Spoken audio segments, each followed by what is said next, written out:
What's going on? Good morning, good morning, good morning. Grand rising, rich rising, happy new day to each and every one of you guys on this morning. How y'all doing this morning? Do me a favor, go ahead and double tap on that screen as you are coming into the room on this morning. Good morning, good morning, good morning. Grand rising, rich rising, happy new day. To each and every one of you guys on this morning. Essence, how you doing this morning? Double tap, double tap, double tap on that screen. Good morning, good morning, good morning. How y'all doing? I know some of y'all like, man, ain't no way she this late. Listen, okay? Listen, let me tell y'all. Let me tell y'all what happened, right? Talk to God about that, right? We got caught up in devotion. We got caught up in devotion this morning. I'm sorry. I'm telling you guys, if you have not subscribed already to my Instagram, my TikTok, or my Patreon, you are doing yourself a disservice. Devotion in the morning is amazing. Understand me. Please do not sleep on devotion and the information that comes during devotion with the scripture, the prayer, the 10-minute meditation, and the moments where you're doing your positive affirmations. I need for you to know that that's how you start your day. That's how you start your day. That's how you start your morning. So if you have not already subscribed to my TikTok or my Instagram or the Patreon, you are honestly doing yourself a disservice, because I'm live on all three of those platforms at 7:40 a.m. Eastern Standard Time every single morning. We are in prayer, scripture, affirmations, and meditation every single morning. And I'm gonna tell you, it's sometimes when we there, it's just we can't get out on time. The spirit is doing what the spirit does, and we can't control that. The Bible says what? Don't quench the spirit. You know what I mean? So you have to know when to say, hey, pause, we're gonna take a break. Pause, hey, let the spirit move. Let the spirit move. You know what I'm saying? Let everybody have their moment right now. You know what I mean? One of the things I would never do is dishonor God by not acknowledging his presence, his presence in any environment that I'm in, baby. I will stop you cold turkey in the middle of what you got going on to make sure that we reverence God and all that he does. Trust me when I tell you, it's just the person that I am. It's just the person that I am. I'm telling you, and I love just having this relationship with God that I know, I know when to do and when to move according to what he gives me on a regular basis, man. It is a beautiful day to have a beautiful day. Right? And we all have the ability to be able to have it that way, right? So y'all double tap on our screen. Let's go ahead and get into it. Double tap on the screen as you come into the room. IG, I got one badge. I need to get 9 more badges over there on IG real quick. Y'all double tap on the screen. Facebook didn't waste no time. Y'all at 70. We need 130 stars over there on Facebook. And right now, okay, TikTok at 2.2K. All right, so double tap on that screen. Y'all already know our starting goal on TikTok is 10K. So as soon as y'all reach that 10K, we gonna take off right here. And over here on Facebook, we need 130 stars, and we going to have our starting goal over there. Thank you so much, Ra. Appreciate it. Ra got the second badge over there, so we need 8 more badges on IG. Neat got the badge coming through. All right. Okay, so now we down to 7. Now we got 7. We need to get 7 badges over there now. Okay, Danielle. Okay, Amanda. There we go. Now we need 6. Where you at? Okay, Lynn. All right, there we go. Now we rocking and rolling. Let's get it. What's up, Benny Simpson? Appreciate you so much for the stars this morning, sis. You were greatly missed this weekend. I want you to know that. You know what I'm saying? But the next one, I know you in there like swimwear. Can't wait. Appreciate you, Lily. Thank you so much, Krista. Thank you so much for the Cash App. Just got it this morning. Double tap on that screen. Miss, okay, my girl, Leola. I know you thought I was going to mess it up, but I did not. Leola, appreciate that badge this morning. Thank you so much. Drama Daughter, appreciate you as well. Good morning, Grand Rising, Rich Rising, Happy New Day to each and every one of you guys. And you guys already know, for the past 2 weeks, we've been talking about Joseph. Well, guess what? I got some more Joseph to go. Thank you, Gigi. Quenisha, I appreciate you. Quenisha_Q. Thank you so much, Gigi McGross over there. Y'all gonna make sure we get it over on IG today. IG is on fire, okay? Listen, we've been talking about Joseph and the struggles of Joseph. Everything that Joseph had to go through so that he could reach where he needed to reach inside of God's promise, to reach God's promise. Thank you so much, Felicia. I appreciate that Cash App. What you said? What was What was Joseph's goal? What was the goal? What was Joseph's goal? What was it that he was trying to reach? Understand me, Joseph went through everything that Joseph went through, and he went through it because of what? I want y'all to answer some questions inside my chat real quick. Joseph was fulfilling what? I want to ask it in a way that, you know, you guys are going to know exactly what we were talking about real quick, okay? What was Joseph after of? What was Joseph after of? What was Joseph out there? Or after of? You was reading this weekend? Yes. Joseph was fulfilling what? We've been talking about it for 2 weeks. What was Joseph fulfilling? He went through. That could be right there. That's right, Gigi. I'm gonna say that's right. That's right, Christina. That's right. Okay, purpose, dream. I got over here on TikTok, I got purpose and I got dream. Okay, all right. What y'all say? What y'all say over here? He was chosen. Okay, give me something else over there on IG. I got purpose and dream over here on TikTok, Facebook. What do y'all say? Joseph was fulfilling what? Thank you so much, Anissa, for the stars.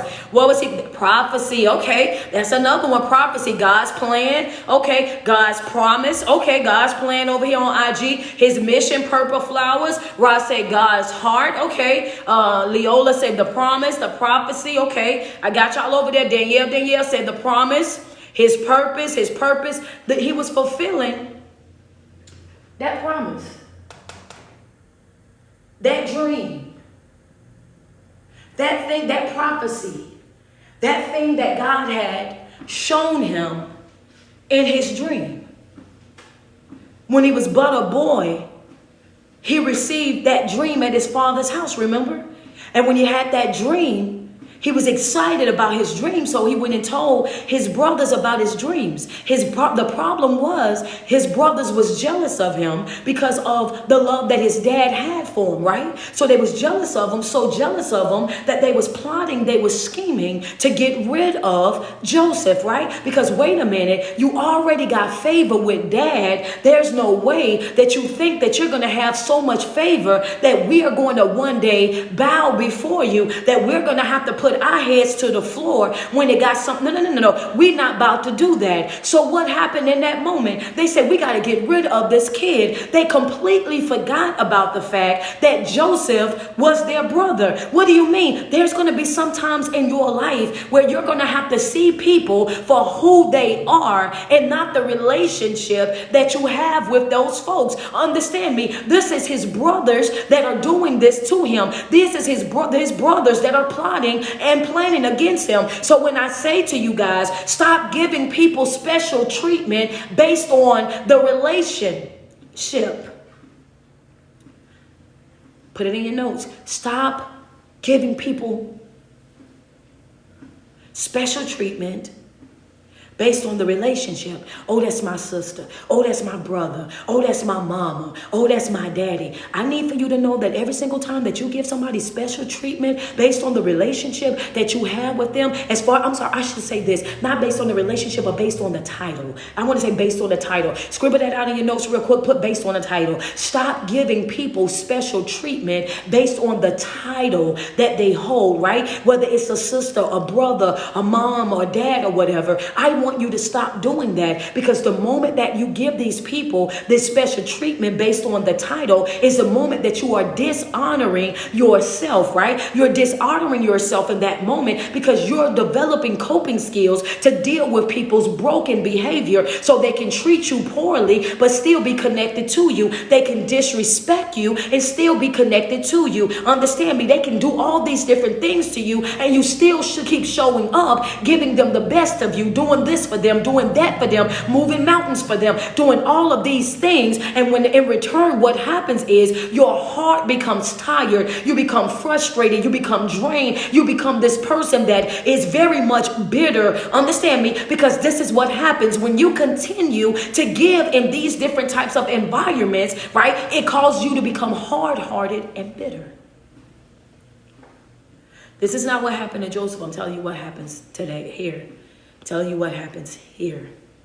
today, right? What happens in these moments with most of us, the reason why we say no new friends and we don't like to deal with people and all this and that is because of the experiences that we already had. A lot of us are not introverts. A lot of us are really extroverts, right? We like to be outside. We like to enjoy people. We like good people's company. But the problem is we've been hurt by people so much, damaged by people so much, betrayed by people so much, you know what I'm saying, that we find peace and we find comfort in solitude. Right? So now I would prefer to be by myself so that I don't have to deal with the drama and the chaos of folk, right? I'd much rather be by myself than I ain't got to worry about nobody saying this or nobody doing that and moving a certain type of way. Understand me? So what we did is we moved ourselves all the way over there by ourselves, and we are unhappy. You know, we find peace because there's nothing really happening in that moment, but there's a part of us that long for fellowship, a part of us that long for community,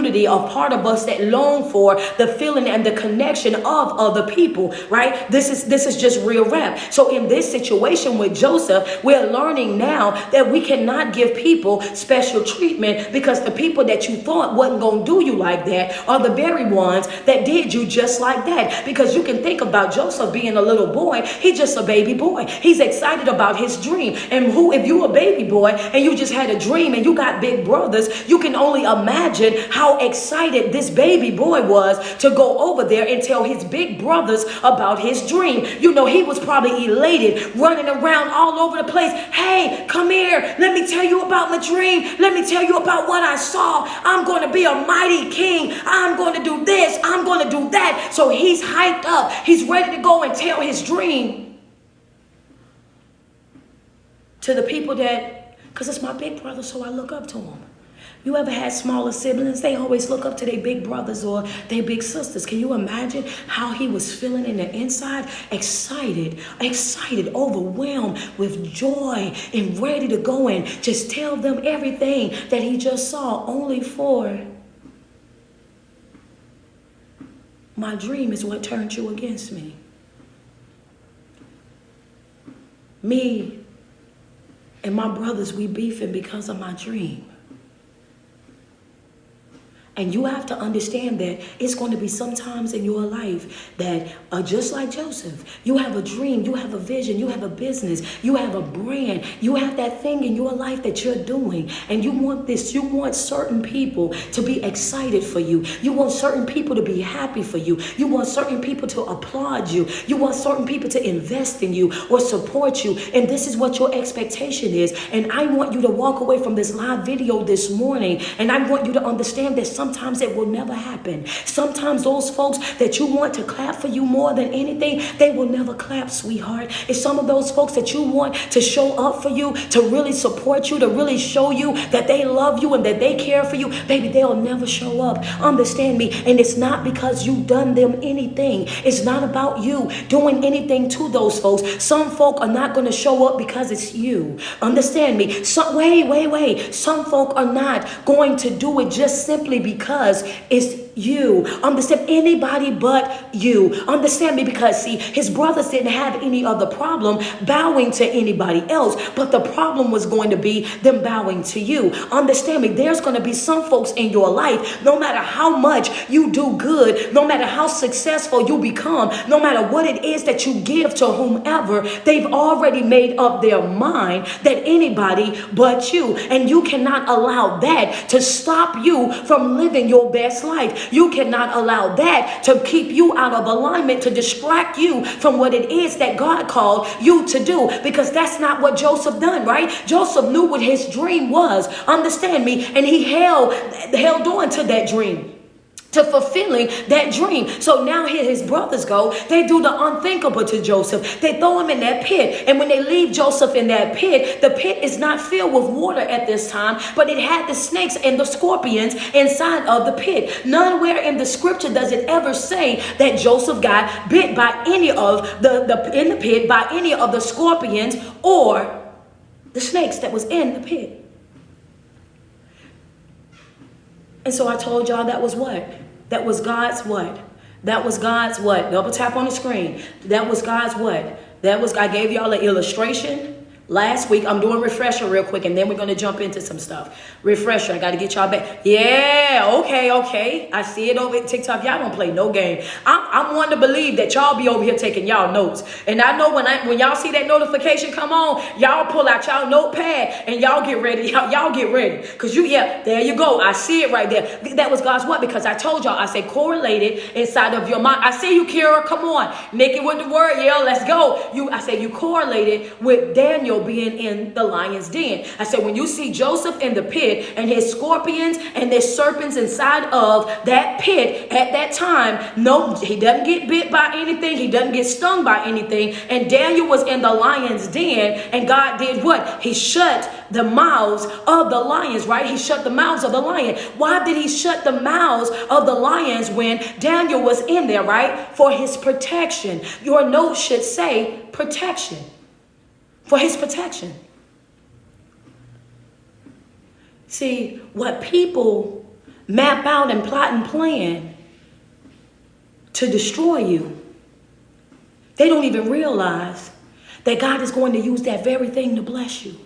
Put that in your notes right there. One thing that folks don't realize is that they can go outside of their way and they can plot and plan on your demise. They can go outside of their way to try to dig ditches for you, to throw you over in. That they can go outside of their way to speak negatively about you. They can go outside of their way to try to discredit you, to try to slander you, and all these different things, right? They can go outside of their way and do all of that. What? And God will take that very, very thing. Understand me, he will take that very thing and he will bless you with that thing. He'll take that very thing and he'll cause that thing that they thought that was going to destroy you to be the thing that you stand right up on. He'll use that thing to be the instrument in you reaching to that promise that he's already, right, that he's already put in place for your life. This is the reason why I tell you, no matter what it is that you're going through, no matter what it is that you're facing in your life, to always count it all joy. Count it all joy when you're experiencing, right? When you're experiencing struggle in your life, when you're in the middle season of your life, when you're in a time in your life where you feel like, I don't know if I'm coming or going. I don't know what's happening here or there. That's perfect. Hello, somebody, baby. You're in the best hands at that moment. The moment when you are in a place in your life. I want to talk to somebody's heart this morning. This is for the person that says, I don't know what I want out of life. I don't know what my purpose is. I don't know where I want to go and what I want to do. Some days I want to be in a relationship. Some days I don't want to be in a relationship. Some days I want to deal with folk, and then other days I don't want. I just don't know. That's perfect, because as long as you don't know, then you are in a vulnerable state where God can actually teach you, where he can show you. That means that you've come to a place in your human life where you've exhausted all possibilities, that you've already put on the floor. Everything that I could do, I've already tried that already. So now what's left? Nothing but prayer, baby. Nothing but prayer. Nothing but prayer. After you've done all you can, stand. Understand? Oh yeah. After you've done, I've done all that I can do. Here you are this morning. You woke up and you was feeling defeated. You woke up this morning and you was thinking that you in the worst place ever. You woke up this morning. You said, "It's no need for me to get out of bed. It's no need for me to take a shower. Where am I going to go? What am I going to do?" You know what I'm saying? That I'm worthless. I don't have anything to contribute to life. Like, I just might as well just give it up. And I'm here this morning to tell you that that's nothing but the enemy speaking to you. Do you hear me? You're more than enough. You're more than capable. Yeah, all you have is prayer, baby. It's time for you to slide into prayer. That's God's way of communicating with you and letting you know that he got it from here. And they understand me. That's why he says, I got it from here. But in order for him to have it, you have to be willing to surrender. You have to be willing to lay yourself over in his hand. Is that not what the illustration of the guy of the poet? She says, wait a minute. We was out here and we was walking, and for a very long time, I saw 2 footprints in the sand, right? I saw 2 footprints in the sand. But then as I continued on my journey, I started to notice that now those 2 footsteps, it turned into 1 footsteps. And where did you go? Where did you go? Where did you leave me? Understand me. I'm paraphrasing right now, but I want you to understand the concept of it. It's like, hey, where did you go? Why did you leave me? And he says what? He says what in the poem? He said, no, I didn't leave you. When you're seeing only 1 set of footprints, that was when I was carrying you. He says, come on. See, it's going to be some places. Hear me with your heart real quick. Hear me with your heart real quick. Hold on. I know. See, y'all, they ready to, you have to understand, they just came back from a retreat. So this is how they going to cut up every morning. They dancing all through the pews. You have to excuse them. We had a powerful weekend, and then we just had a powerful devotion. These folks ain't going to know how to act. Just, do whatever you do, don't go to TikTok right now because they in flames right now. You have to excuse them. All right, so hold on. So what I'm trying to tell you is, in these moments, he said, hey, look, those were the times that I was carrying. Those are the times that I was carrying you. So what I'm telling you is, get your ink pens out. Get your ink pens out real quick because you're going to need this note right here. You have to understand that there's going to be some times in your life where you're going to be strong enough to carry yourself. You're going to be strong enough to walk, right? Strong enough to walk side by side and get the job done. But there's also going to be times in your life where you have to know that it's okay for you to allow God to carry you. Oh, my. Don't do too much because I like the praise and worship too. So hold on. Yeah, you have to. You have to be okay with being carried. Oh, God.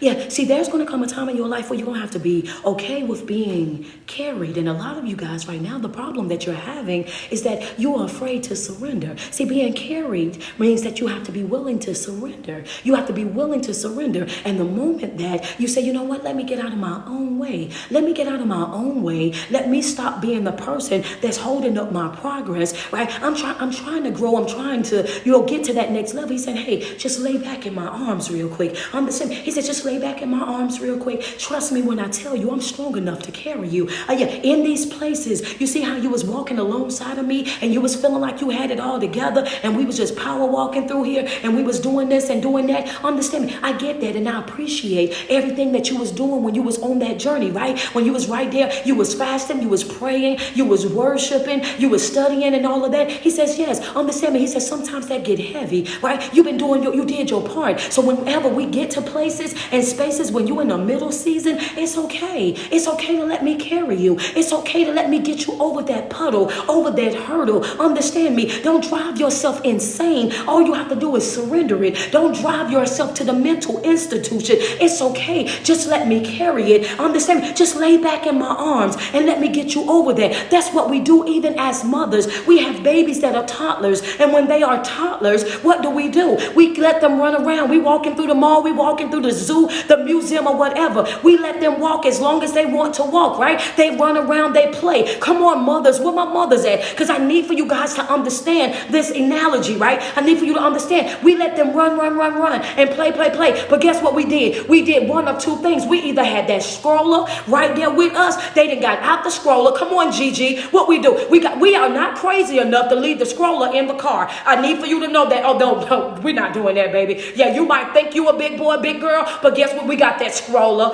Definitely got that. And we over there, we got everything in the stroller but the baby. I'm guilty of it. I did that. Everything is in the stroller except for the baby. Because the baby think that the stroller is a toy. So the baby want to get out of the stroller, run around all over the place, right? So they find joy in pushing the stroller. But when they get tired, come on. But when they get tired,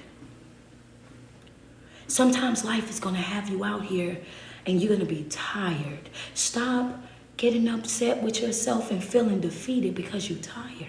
Life is hard, my love. Understand me. Life is hard. And sometimes it requires us to do it real hard. It gets difficult. And we have to push and give it our very last drop. We in there and we just pushing it and just doing everything that we can to stay afloat. And God is acknowledging us the same way we acknowledge our babies. He's smart enough to know, hey, there's going to be some times in your life where I'm going to have to carry you. It's going to be some times in your life where I'm going to have to hold you up just like this here, right? I'm going to have to do that. And he says, and I'm more than enough. I'm more than capable. I'm more than able. And what did Jesus tell him for? What he told Peter real quick. He said, man, you think my daddy got angels? I got angels. I can call 12 legions of them. Understand me. I got I got the ones that can come and get you. I got angels that's going to make sure that you're good. All I need for you to do is when you get to those places and those spaces in your life where you feel tired, is surrender it to me. Give me the weight.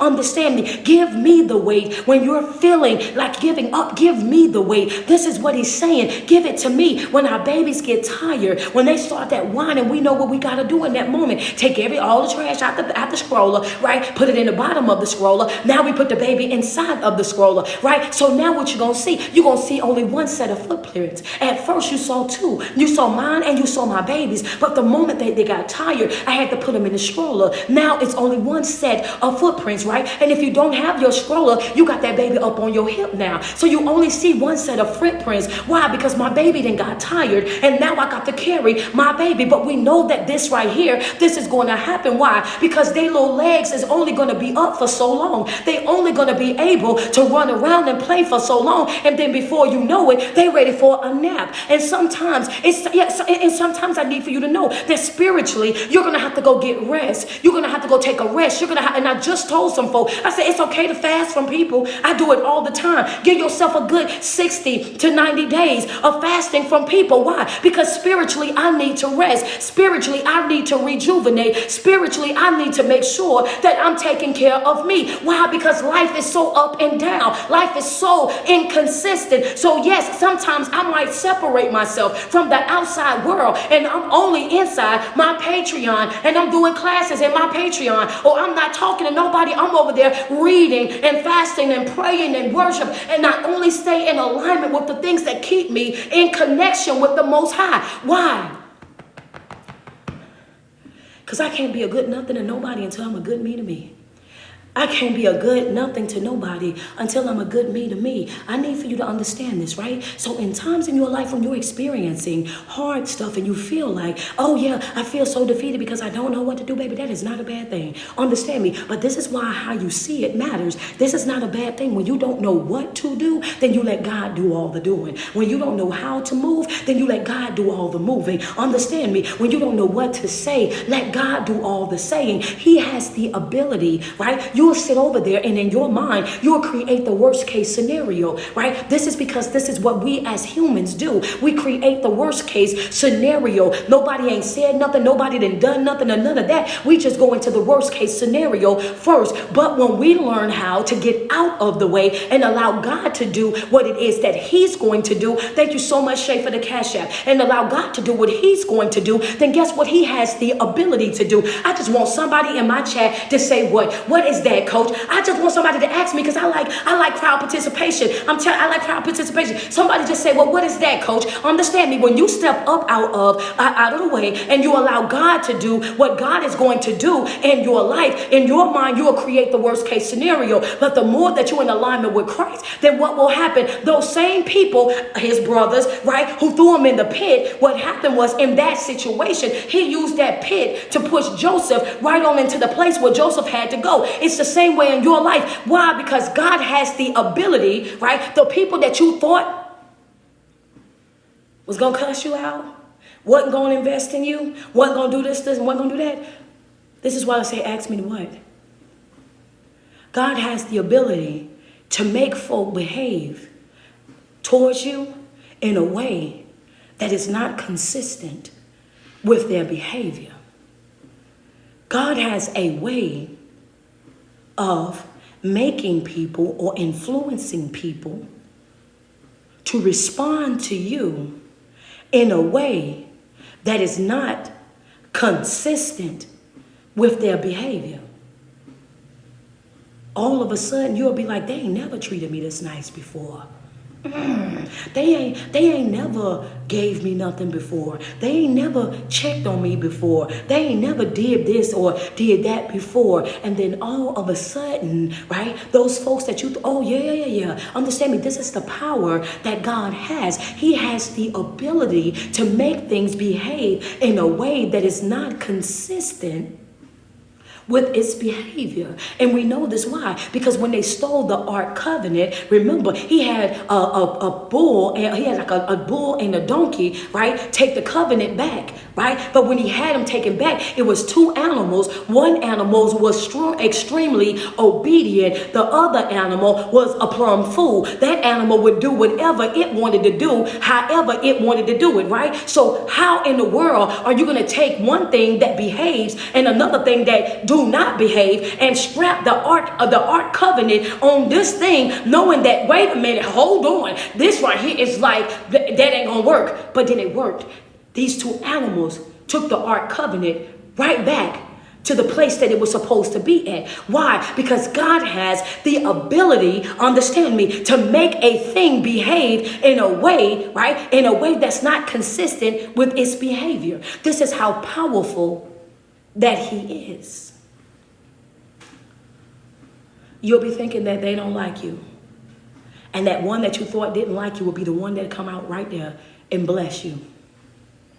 Be the one that'll show up right there and be the one that opened the door for you. Be the one that right there and he done made a way for you just like that. God has the ability to make people behave in a way or respond to you in a way that is not consistent with their behavior. This is what happens when you surrender everything that is you, when you surrender it to God. When you say, you already know how they are. You already know how they move. You already know how they talk. So I'm going to send you before me. Before I talk to them, I want you to talk to them. I want you to deal with them so that when I come, understand me, then they will be ready to receive me. But the problem is we do it backwards. We want to go in ourselves first. And when we go in ourselves first, that person behaves in a way that they've already behaved before. Understand me? And they let you have it. And now your feelings is hurt. Now they let you have it. And you over there trying to figure out how you going to get your lick back because now you mad as all get out because you went before and you were supposed to be going right after. Understand me? So the power of surrendering it and allowing God to go in and soften their heart and move that thing around the way that it needs to be moved around. So when you step into the place, understand me, they're ready to receive who and what you are. When by you going first, you didn't trick yourself right on up out your spot, right? Because that person was carrying your blessing, but now you will never know it. You just missed your moment. You just missed your breakthrough. You just missed your abundance. They walk right away with all of that still locked in the inside of them because of your disobedience. Oh, my. Yeah. See, as bad as this is why I tell you that. As bad as you want to say something, you shouldn't. As bad as you want to do this, you shouldn't. Thank you, Christina. Sometimes it's just better to say nothing. Sometimes it's better not to just shh. Sometimes it's better, let it be. Understand me, because what you don't do is just as important as what you do. Understand me, what you don't do is just as important as what you do. And this is why I told you guys, the chosen family, I said, do what? I said, before you do anything in 2025, you pray. Before you do anything, put it in my chat, you do what? Pray. Before you do anything, you do what? Pray. You should not make a move without prayer first. You should not make a move, sign a contract, get into a relationship or anything like that until you pray first. Put it inside the chat. Yeah, we have to learn how to pray first. Send God before us. Yeah, I ain't coming out there by myself. No. Pray first. Pray first. Put it in the chat. Put it in the chat. They go Facebook. Soon as I was about to say Facebook. Put it in. Pray. We're in a season where we got to have a healthy prayer life. Very, very healthy. Yeah, I got to pray about it first. Why? Because one of our devotions, we in one of our devotions, it was talking about, it says it's a lot of false prophets right now. It's a lot of false teachings right now. And they doing what? It says some folks out here, they got itchy ears. Understand me? They itchy ears. And what they want to hear, they want to hear what they want to hear. Whatever fits the narrative. Understand me? Whatever fits the narrative that they want for them, that's what they want to hear. Anything that is sound doctrine, they don't want that. Understand me? So in order for you to receive receive what you need to receive for your life, you need to be in alignment with the Most High. You need to be in tune with the Most High. You need to be deep down inside your word so that you can know what's for you and what's not for you. Because just because it's trending does not mean that it is truth. There's a lot of trendy memes, a lot of trendy sayings, but just because they are trending doesn't mean that they are truth. What I look at it and see is there's a lot of trending memes and stuff like that, but there's a lot of people that don't realize that they are just toxic and just as broken as that meme. And that when you agree with it and you share it and you double tap on it and all of that, it's just showing that that's how many broken people that we really got out here. People that honestly think like this right here. Understand me? People who honestly live like this right here. People who honestly see stuff like this and think that this right here is the truth. Those are the itchy ears that the Bible speaks about right there. It's not always in conversation. It's also what you see with your eyes as well. Your eye canal, your ear canal, your mouth canal. These things are all connected to your heart. Understand me? It's the conversations that you have. Understand me? The conversations that you hear right here. The things that you see right here. All of those are canals, are ways to influence your emotions. All those canals lead to your emotions. This is why I say you can't give everybody your ear. This is why I say you can't just sit anywhere with certain conversations. That you can't just sit and indulge in certain type of content. That's right, all of them open gates. That's right, I am Pink Page, appreciate you. It's a fact. All gates, all canals, all tunnels, that's going to hit right here. We have to know how to put God before everything so that he can make that crooked path, so that he can make that path straight. So that he can't make the crooked path straight for you if you walking ahead of him in the path. He said, hey, I need for you to get behind me. Understand me. I'm trying to protect you from anything that's coming at you. And I can't protect you from anything that's coming at you if every time I turn around, you coming around me. You jumping around me. Let me do what I got to do from back here. Understand me. In this situation, Joseph goes inside the pit.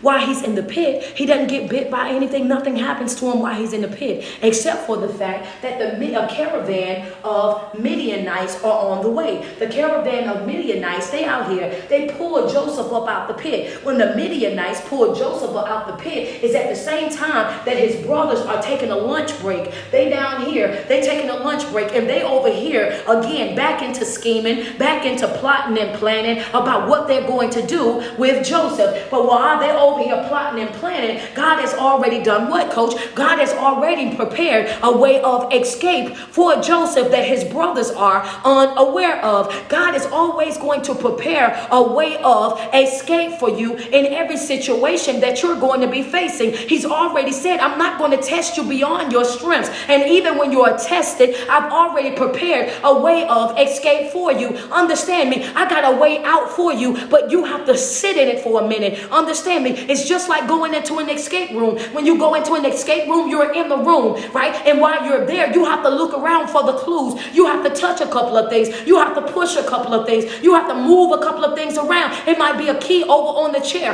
a whole code up under the cushion, but you have to be working in that time. This is why I say, work while you wait. This man is inside the pit. The Midianites pull him out. The Midianites then sell him to the Ishmaelites because there's a caravan of Ishmaelites that's now coming along the way. So now the Midianites pull him out. They sell him to the Ishmaelites. But who do the brothers see the caravan of? Do the brothers see the caravan of Midianites or the caravan of Ishmaelites? Which one? I gave you guys the answer last week. Which one did he ask? Which one did the brothers see? Did they see the caravan of Ishmaelites or the caravan of Midianites? Which one? Which one? Which one? Put it in the chats. Did the brothers were sitting and having lunch, discussing what they was going to do with Joseph, right? And while they were sitting there, They saw a caravan of blank. Then the brother said, hey, I know what to do. Ishmaelites. They saw the Ishmaelites. He saw the Ishmaelites, the caravan of the Ishmaelites coming. And then his brother, while sitting there, said, hey, I know what we should do. We should go ahead. We shall go ahead and sell him to them. I mean, after all, he's our brother. It's not about, you're not protect. You have to watch how folk, listen to what he said. He says, hey, first of all, he saw an opportunity for himself. Some folks ain't trying to help you. They trying to help themselves. Put that inside your notes. I know it's a reason why I be doing my reviews, because a lot of times I teach something. When I reteach it, I have more information. So yes, we going back to it. Understand me. The reason why the brothers is sitting out there, they're having lunch. And while they're sitting out there having lunch, the Midianites, a caravan of Midianites come. And the Midianites pull the Joseph up out of the pit. They see the caravan of Ishmaelites. The Midianites see the Ishmaelites first. They sell Joseph to the Ishmaelites. The Ishmaelites now have Joseph inside of their caravan. The brothers are down here unaware of everything that's going on up here, because they down here on something else. But as the Ishmaelites are leaving, they already have Joseph with them. The brother has the bright idea once he sees the Ishmaelites caravan, then he says, oh, bingo, I know what we can do. But he tried to disguise it as if, he cared about his brother, or after all, he is our brother. It wasn't about him caring about the fact that it was his brother. He just saw a way to come up. He just saw a way to be able to get some money from the situation. Some folk are not concerned about you. They're concerned about themselves. Understand, how can this help me? How can this boost me? How can this fuel me? How can this take me to another level? Understand me. Some folk will utilize you to get to where they want to go and never give you any type of credit, any type of recognition, or even appreciation for the work that you put in. Now, wait a minute here. How you sit out here and try to say, oh, after all, he's our brother. Well, it being his brother, that should have kept you from putting him in the pit in the first place. Him being your brother should have been the reason why you would have never been plotting and planning on him in the first place. It ain't got nothing to do with the brother. It has everything to do with what can you gain. You saw a money opportunity. Again, we see emotional manipulation, right? Again, this is why I'm pouring these into you guys. Again, we see what? Emotional manipulation. The first time in this story where we saw emotional manipulation was in the field, which was Joseph and Potiphar's wife, right? So after Joseph been sold to the Ishmaelites, they then sell him they give him to Potiphar's. He goes into Potiphar's house, right? While he's in Potiphar's house, yet again, he now experiences is another example of emotional manipulation, because when Potiphar's wife pursued him out there in the field while he was doing his work, what did she say? She said, the Hebrew servant that my husband brought into this house made a fool of us all, right? So she then played on the emotions of the other servants that was in the house to make them feel like Joseph had actually done something to them, when in fact, it was just her that was offended by Joseph's rejection. Examples of emotional manipulation. These are examples of emotional manipulation. The brother, it was never about the money. It was about what you can gain from it. Joseph's wife, it was not about him making a fool of them. You felt like you were being made a fool of because somebody that you saw as a servant, rejected you and then checked you in your own house by letting you know that that would be betrayal to your own husband and also a great sin against God. You couldn't handle the rejection. You couldn't handle the no, especially coming from somebody that you felt like or you viewed as beneath you. Understand me, out of somebody that you saw as just a Hebrew servant, it was hard for you to accept the fact that this Hebrew servant did not want you. And there's going to be some folks in your life, hear me when I say this, because I don't think God is taking me back through this story like this, and it ain't nobody on here that needs this. I need for you to understand something. It's going to be some folks in your life that you're going to encounter, and understand me there, hear me with your heart when I say this, and they're going to be offering you something. They're going to be telling you to come do this and to come do that, and it's going to look like the opportunity of a lifetime to, they're painting it as if it's an opportunity of a lifetime for you. Understand me, but you're going to feel that feeling inside of your spirit that right there, that's not going to be a good move for me. That I'm not sure if I can handle you and your personality, or if I want to deal with all the drama and the headache that comes along with dealing with somebody like you. That's your spirit, that's right, of discernment that's kicking in. Some things that look like opportunities are not opportunities at all. They are traps. They are distractions. Those are going to be things that's going to pull you all the way out of alignment. You're going to run into some folk that's going to say, oh, you will be crazy not to date me. You will be crazy not to do business with me. You will be crazy not to link up with me. Don't you see what I got? Don't you see what I can do? I can change your whole entire life. I can do this and I can do that for you. You are crazy if you don't No. I'm not crazy. I'm very much sane. And I know what's going to cost me if I do that. I'm good where I'm at. Yeah. See, because the enemy's job is to make it look glorious. The enemy's job is to make it look like your preference. The enemy's job is to make it look like everything that you wanted out of life. His job is to deceive you. His job is to dress it up for you, to make it look like it's better than what it really and truly is. And then the moment that you get over there, then you find out, oh baby, wait a minute. I thought this was fertilized. I thought this grass was fertilized, that it was healthy, that, you know what I'm saying, it was going to be smelling good. Here I am, they took my shoes off, and I'm thinking that I'm about to go out there and I'm about to ground in this nice green grass, this nice green pasture. Oh, it's beautiful. And you get over there and find out that the grass is plastic. And you thought that your feet was going to be sitting over there. Come on, Felicia. You thought your feet was going to be walking across the grass and it was going to feel cool, calm, and collected. And it was going, oh yeah. And then you get over there and it's hard plastic piercing your feet. You over there acting like, you know how you doing this hot. Oh yeah, it's plastic, baby. Well, why plastic, coach? It ain't even real. It was an illusion. It's not real. It was just an illusion. It looked real from afar.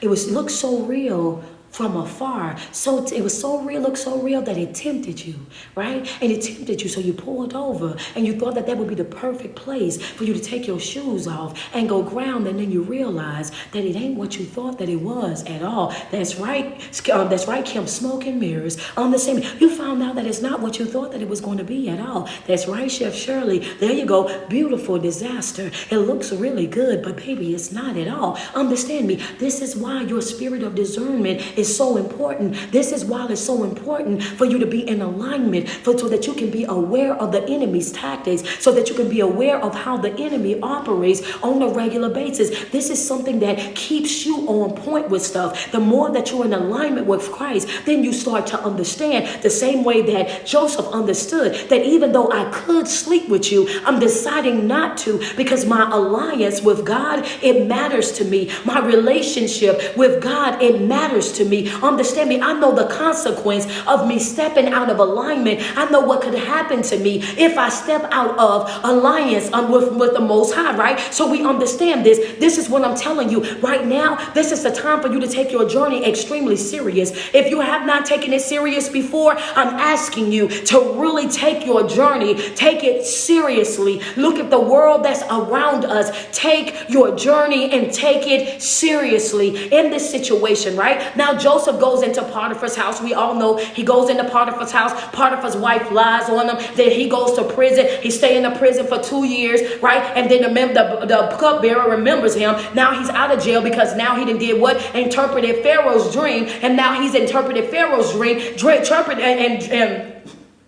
Interpreted Pharaoh's dream so much that Pharaoh is like, you know what, I'm about to make you ruler. And you know what? Because the relationship that you got with God, the connection that you have with God, I need to make sure that I put you in a position of what? Authority. I need to make sure that you're in a position of authority, because as long as you are in a position of authority, a position of leadership, then I know that everything that you touch, everything that's connected to you is going to win. Understand me. This is what Pharaoh is thinking about in the moment, right? What is Pharaoh thinking about? What is Pharaoh thinking about? Again, this is another time where we see that people are not concerned about you. They're concerned about them. Well, plot thickens. I'm telling you, I got to teach it more than once so I can make sure I get all angles. Pharaoh, Potiphar, the warden, and Joseph, his brother, all had the same. Friend said, whoa, think about it. Joseph's brother, when he saw the caravan of Ishmaelites, he saw Joseph as a come up. Pharaoh, when he went to Pharaoh's house and Pharaoh saw the Lord on Joseph, he saw Joseph as a what? A come up. In prison, when the warden saw Joseph and saw that the Lord was with Joseph, he saw Joseph as a what? A come up.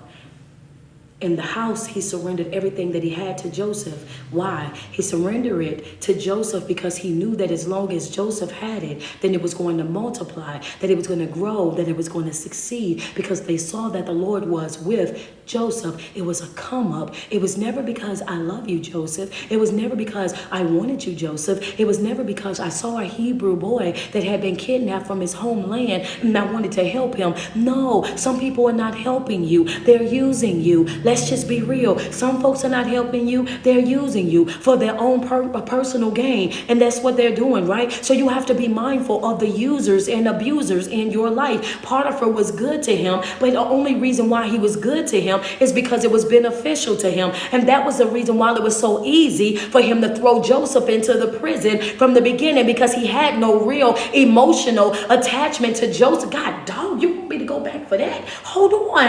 That's heavy. You should let me. I could have did. Wait. Because it's fresh off the press. Never thought about it. All I knew is that I needed to give y'all a refresher to get us ready for the rest of this week. Wait a minute. So now we understand he was furious with Joseph, of course, when his wife told him what she said Joseph had done. But the fact that he had no real emotional attachments to Joseph made it easy for him to simply throw Joseph into the trash, to throw him over into the prison, because your relationship that I have with you is a business relationship. Understand me. This is not real relationship. There's no real connection. Oh, my. So for whoever is on the chat this morning and you feel like, how is it so easy for you to walk away from me? How is it so easy for you to say that we're over, that we're done? And you over there and your heart is broken and you hurt and you feeling sad, mad, and depressed, and you feeling like I went outside of my way for you, and you could just walk away and you could just end things and you cannot call, you cannot text, and you could just act like I never existed, is because you were in the relationship they wasn't. There was no real emotional attachment. They saw you as a lick. They saw you as a come up. They saw you as somebody that they could take advantage of, that they can gain whatever it was that they needed from you. And now that they got what they needed from you, that's the reason why it was so easy for them to walk away from you. So now what you have to do, right? You're not here by happenstance or coincidence. So let me talk to you. So what you have to do now in this moment is accept the reality that this is what it was. This is what it was. I thought that it was this, but that was an illusion. That was the love that I wanted. That was the relationship that I wanted. But the reality of it all is that it wasn't real. You have to accept the fact that you was finessed, that you was bamboozled, that you was hoodwinked. And once you accept the fact that that's what it was, you dust yourself off and you get back into the game. You're not here by happenstance or by coincidence. God wanted you to hear that on today. That's not part of our message. That's not what I studied. Understand me? But for some reason, this is what has happened. So you need to know, right? You need to know. You need to know. Pick yourself up. Dust yourself off. Get right back in the game. It's okay. Understand me. It's some folk don't have taste, right? They don't have good taste in people. Some people, understand me, you can be a full package, be every single thing, or everything in that package, but still be at the wrong door. Understand me. They misplace deliveries on a regular basis. You're supposed to be 5 houses down. Understand me. Your Boaz is going to be 5 houses down. Guys, your roof is going to be 5 houses down on the right. Okay?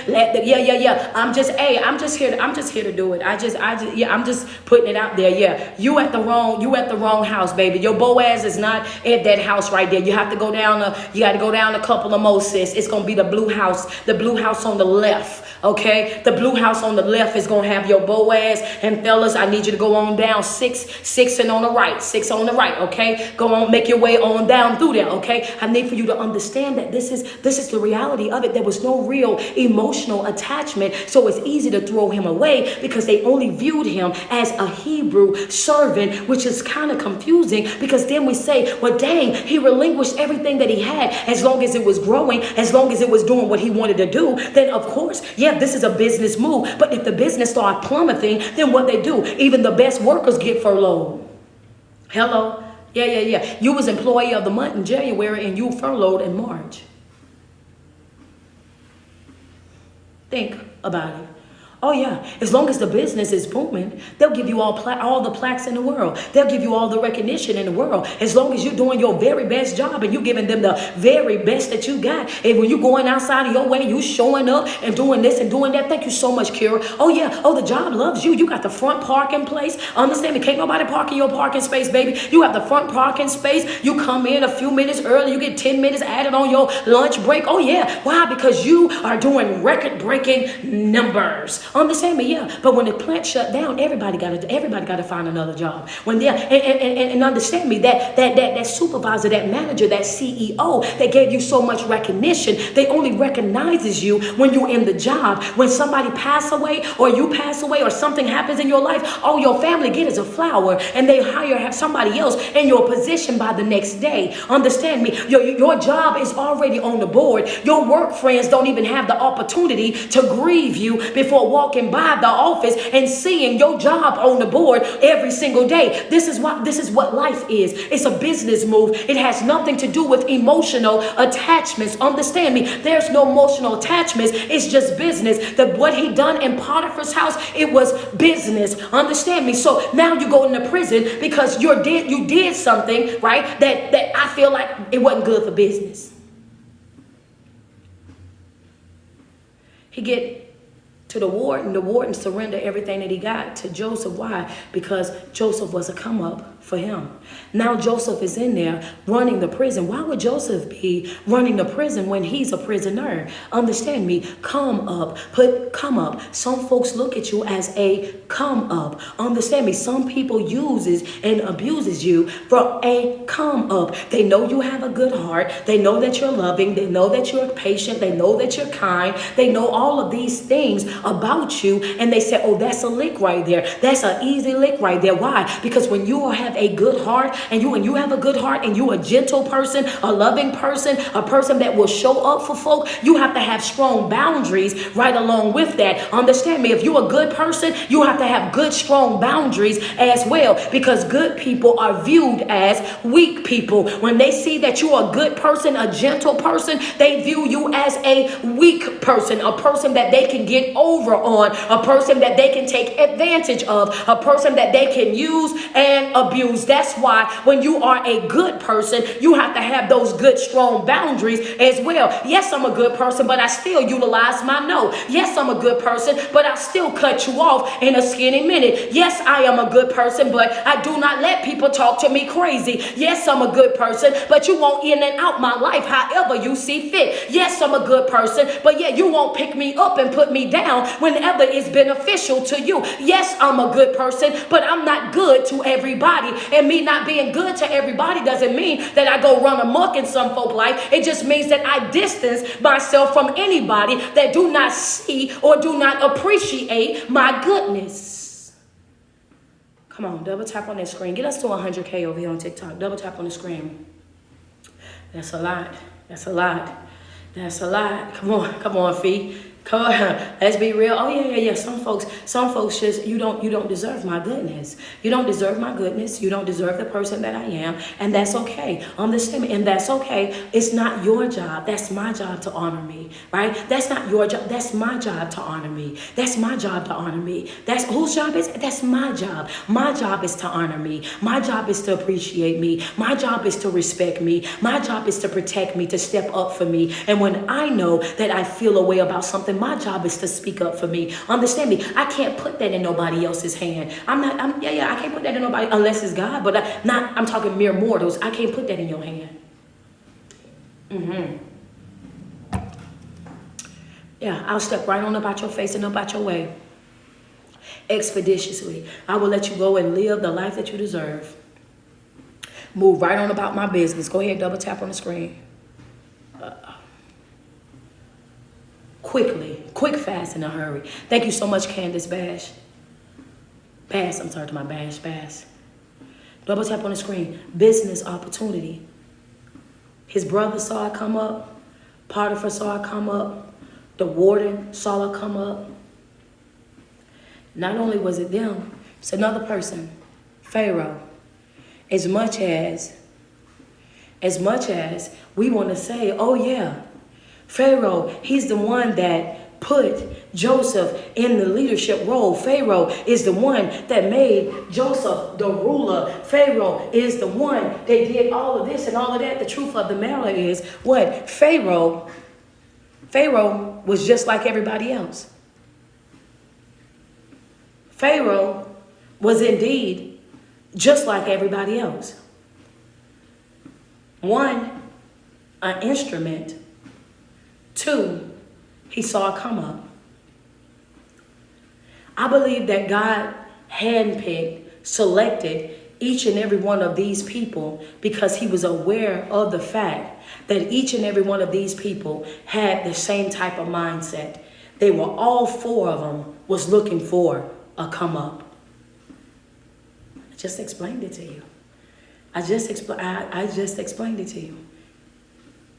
I believe that every single one of these people were handpicked by God because God already knew, right? He already knew that all four of these people had the same type of mindsets. They were all looking for a come up. And God was looking for what? He was looking for a way to fulfill the promise. Every spirit that's on earth needs a body. Every spirit that is operating on earth needs a body. God has to have a way to fulfill the promise that he gave to Joseph right here. So what did he do? He used the bodies of the people that was in Joseph's life, right, to get him from this point where the dream took place all the way up here to where the dream was being fulfilled. When it was actually taking place in that moment, those four people were selected because those four people all had the same type of mindset. So when we think about that, we think about this as well. Is that not The same thing that happened with Judas, right? Judas was selected, and he was selected already knowing that he was a betrayer. Judas was selected us already knowing the type of mentality that Judas was. Jesus knew who Judas was. He knew the intent of Judas' heart. He knew all of this already, right? And he still picked him. He still picked Judas, even though he knew Judas was who Judas was. But he had to still pick Judas to make sure that the crucifixion happened, because he still had to redeem the people. These 4 people, the brother,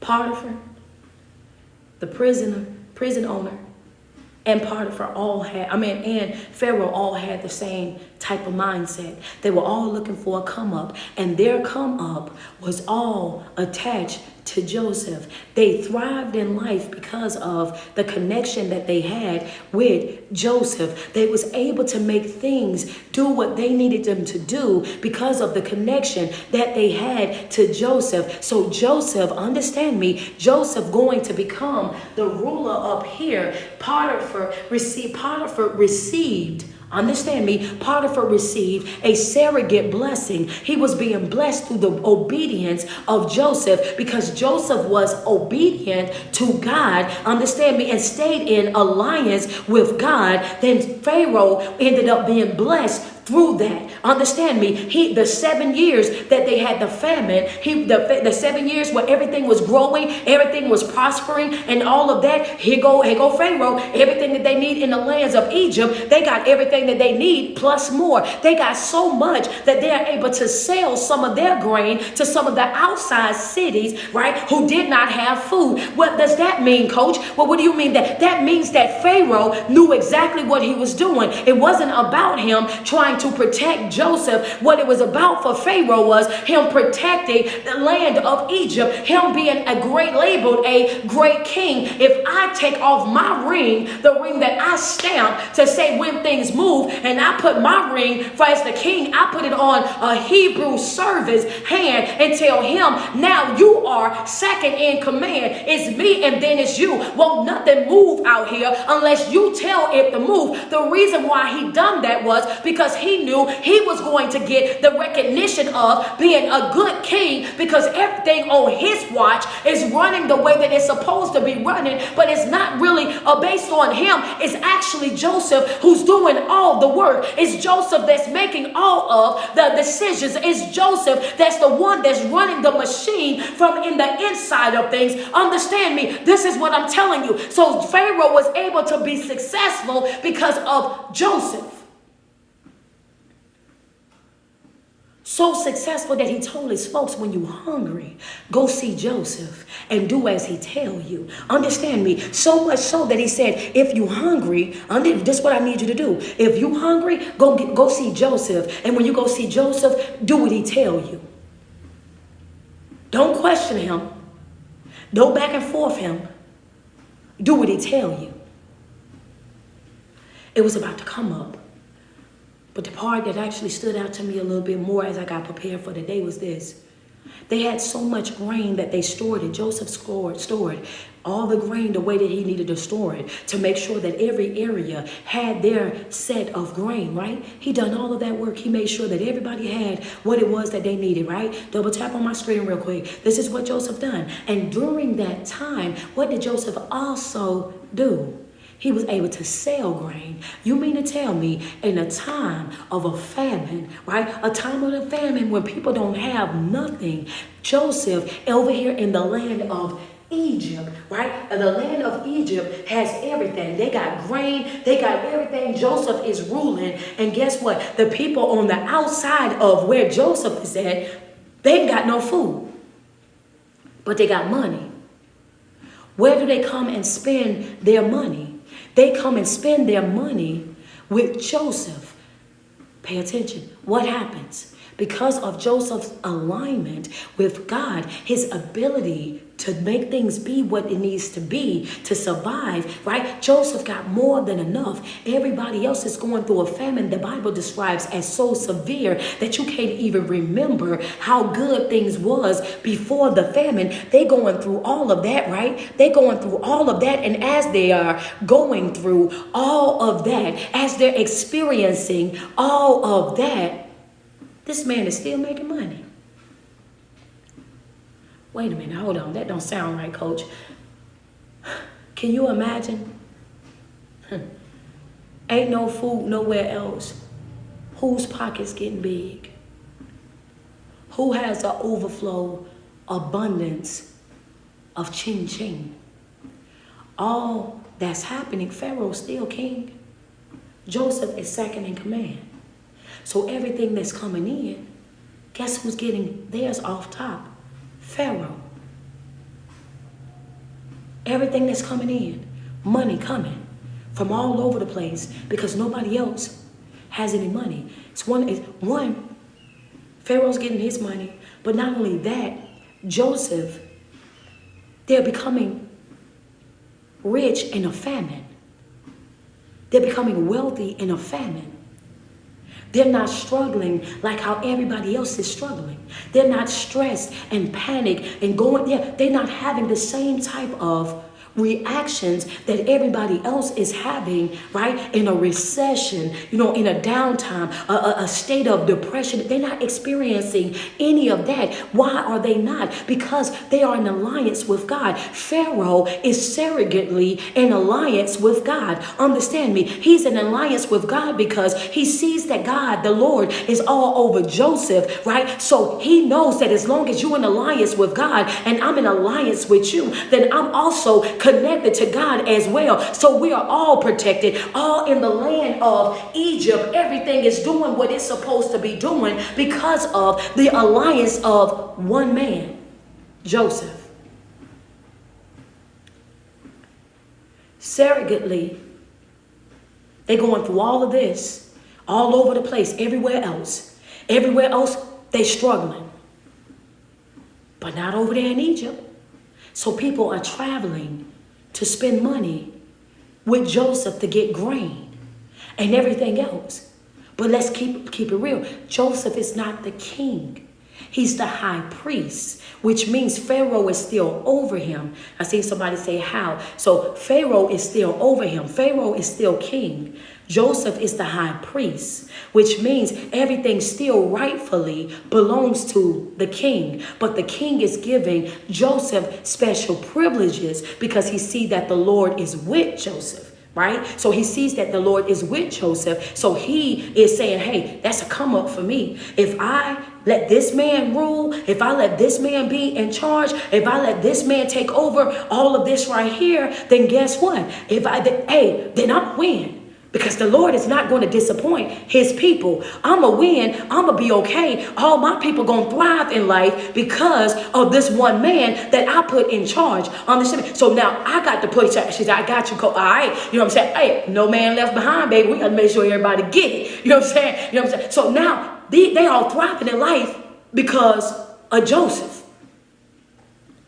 And you're going to have those same experiences. It's going to be some folks in your life, they're thriving, they're surviving because of you and your prayer life, because of you and your ability to get up and your alliance with God, your worship with God. And they're not going to acknowledge it, but trust me when I tell you that they're there. So now throughout this thing, right, we look at this situation, right? I told you that those four people, I told you the brothers, I grouped the brothers together. So the brothers, who all, because I was going to tell y'all, but I want y'all to tell me, four groups, four people, we don't group the brothers all together.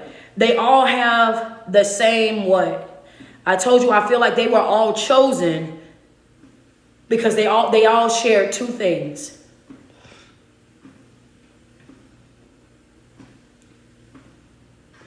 They were two things. They all had the same, that's right, they all had the same mindset. They all had the same, it's Joseph's brothers. They all had the same mindset. And they were all being used as what? TikTok got it over here. TikTok got it over here when they said mindset. They are mindset or mentality. Nina, that's right as well. They all had the same mindset, and they were all being used as what? Pawn, that's right, or instruments.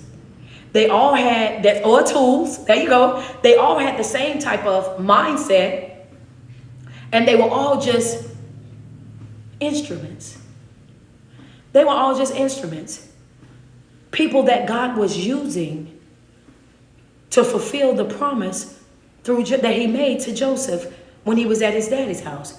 They were all just instruments that God was using to get the job done. The same way he used Judas to fulfill the promise of the cross, he was just utilizing these people along the way as well.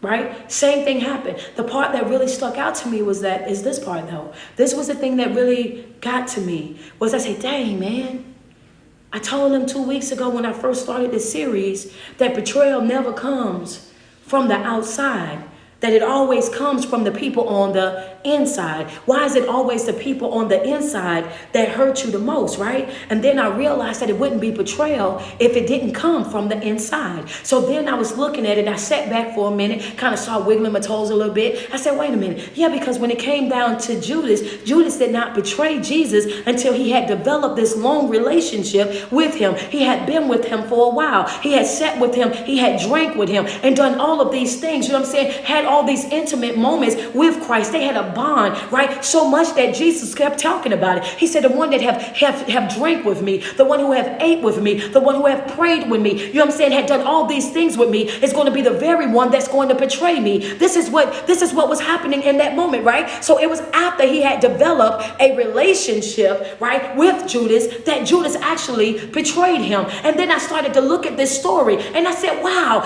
you know what I'm saying, this right here, this is mind-blowing to me. Everything that happened throughout this journey that Joseph was in, he had relationships for a while with some of these folks. He actually sat with these folks for a minute, right? His brothers, they were in the house together, right? When they came down to Potiphar's house, he was in Potiphar's house, and he was running things for a minute, right? And then he went to the prison, and he was in the prison for the 2 years. He was down there for a while. When he got out of the prison, he was over there for at least 14 years. For sure, we know he was actually working for Potiphar. For Pharaoh. Like everywhere that he went, it took time for things to happen. And so I say that to say to you that stop thinking again that it's going to come from the outside. It's always from the people that you know, the people that you love, the people that you've built relationship with. It's like, wow. Stop thinking that people won't do you like that. Because the ones that you think won't do you like that will be the ones to do you just like that times 10. Be mindful, not guarded, just mindful. Not guarded, but mindful. So when you walk in, you see people, not titles. There's no separate set of rules. There's no special treatment. The boundary is fair and it's consistent all the way across the board, that you hold people to the same standards no matter who they are. No longer given multiple opportunities to disrespect me, to walk all over me, to treat me poorly. No longer tolerating less than what I deserve. No longer putting up with things that I know that I shouldn't have to put up with. No longer watering myself down, diluting myself. No longer making excuses for why people are the way that they are and why they do the things that they do. No more of that. Holding everybody accountable for the way that they move, including yourself. Understand me. Holding everybody accountable for the way that they move, including yourself. When you say that you're committed, you have to be 100% committed. When you say that this is what you're going to do, you have to be 100% involved in what you say that you're going to do. And it doesn't matter, understand me, however inconvenience it becomes to you, your commitment to yourself is how you develop trust trust in yourself. Your commitment to yourself is how you develop self-trust. When you start working on yourself, when you say, I'm getting up and I'm going to the gym, I'm going to eat right, I'm going to read, I'm going to fast, I'm going to pray, I'm going to set aside this time to do this, and this. You develop your self-trust by being consistent with self. That's a note for you right there. You develop self-trust, right, by being consistent with self. So when you say that I'm going to do this, and this, you get up and you do those things in order on a regular basis until it becomes a habit, becomes a ritual, it becomes a routine in your life. I don't move until I do these things in my life. This is my morning routine. This is how I show up and how I start every day.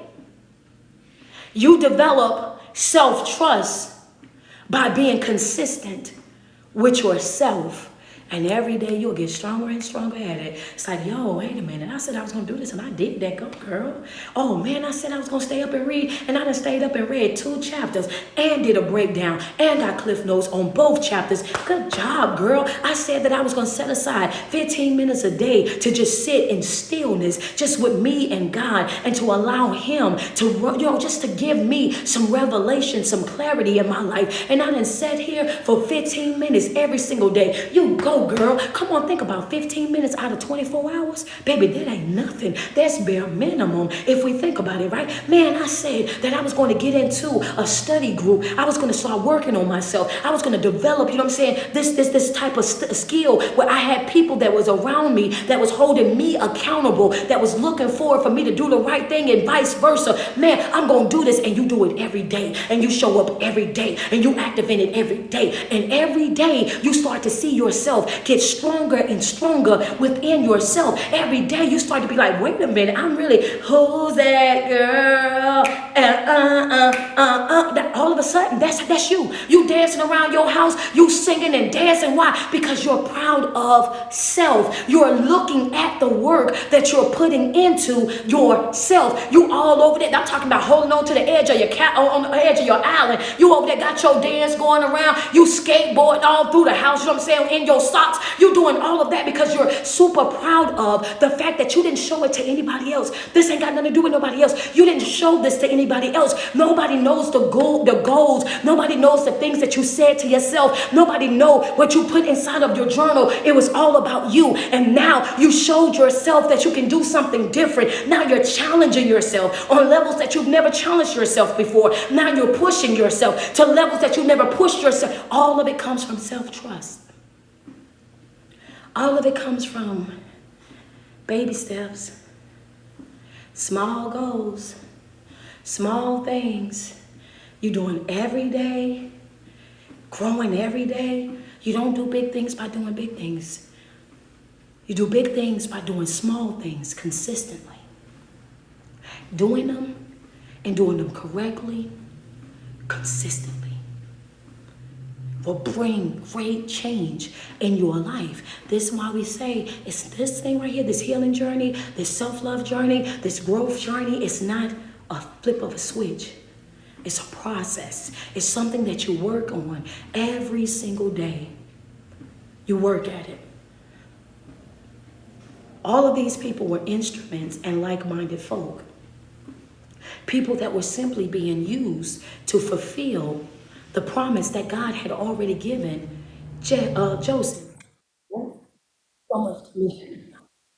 I don't know what gift that is, but I like it. I like it. Thank you so much. I appreciate you, right? Double tap on my screen if you get it. If you understand exactly what Coach is saying to you, if you're on board, if you're following right along, if you got your notes, double tap on my screen. Let me see you. Double tap on my screen. Small change will evolve into big changes. That's right. That's right, Felicia. That's right. That's right. That's exactly how I want you to think about it. Small steps, baby steps, one day at a time, one thought at a time, one task at a time, and just continue to push forward that same way all the time. Thank you, Diamond, so much for that love. Double tap on my screen. Can we get 200 stars over there on Facebook? Can we go ahead and get it to 1,000 real quick? Go ahead and double tap on my screen. IG, can we get 5 badges? Double tap on my screen. Have it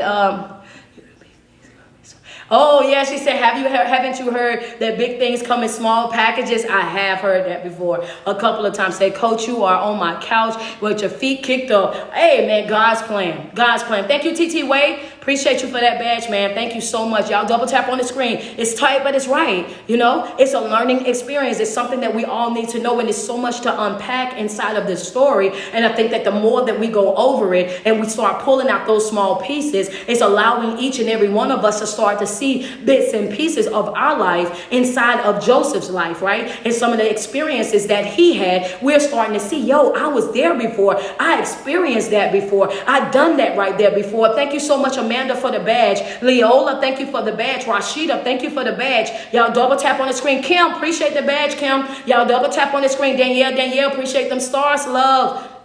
Appreciate y'all. Double tap on the screen. Where y'all at? Y'all got 115K? Okay, double tap. We going on in. So now at this point, we realize those people, same mindsets, all the instruments.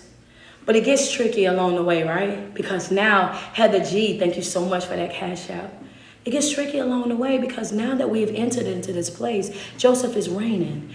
And guess what? In our own life right now, where they're talking recession, where they're talking about not having enough, and they're talking about furloughing people off of jobs, and they're doing all of these things, I say, wow, this is going to be a message for them this morning. Because I just talked about this in my retreat. Mindset. 7 years where everything was doing well. Now 7 years of a famine.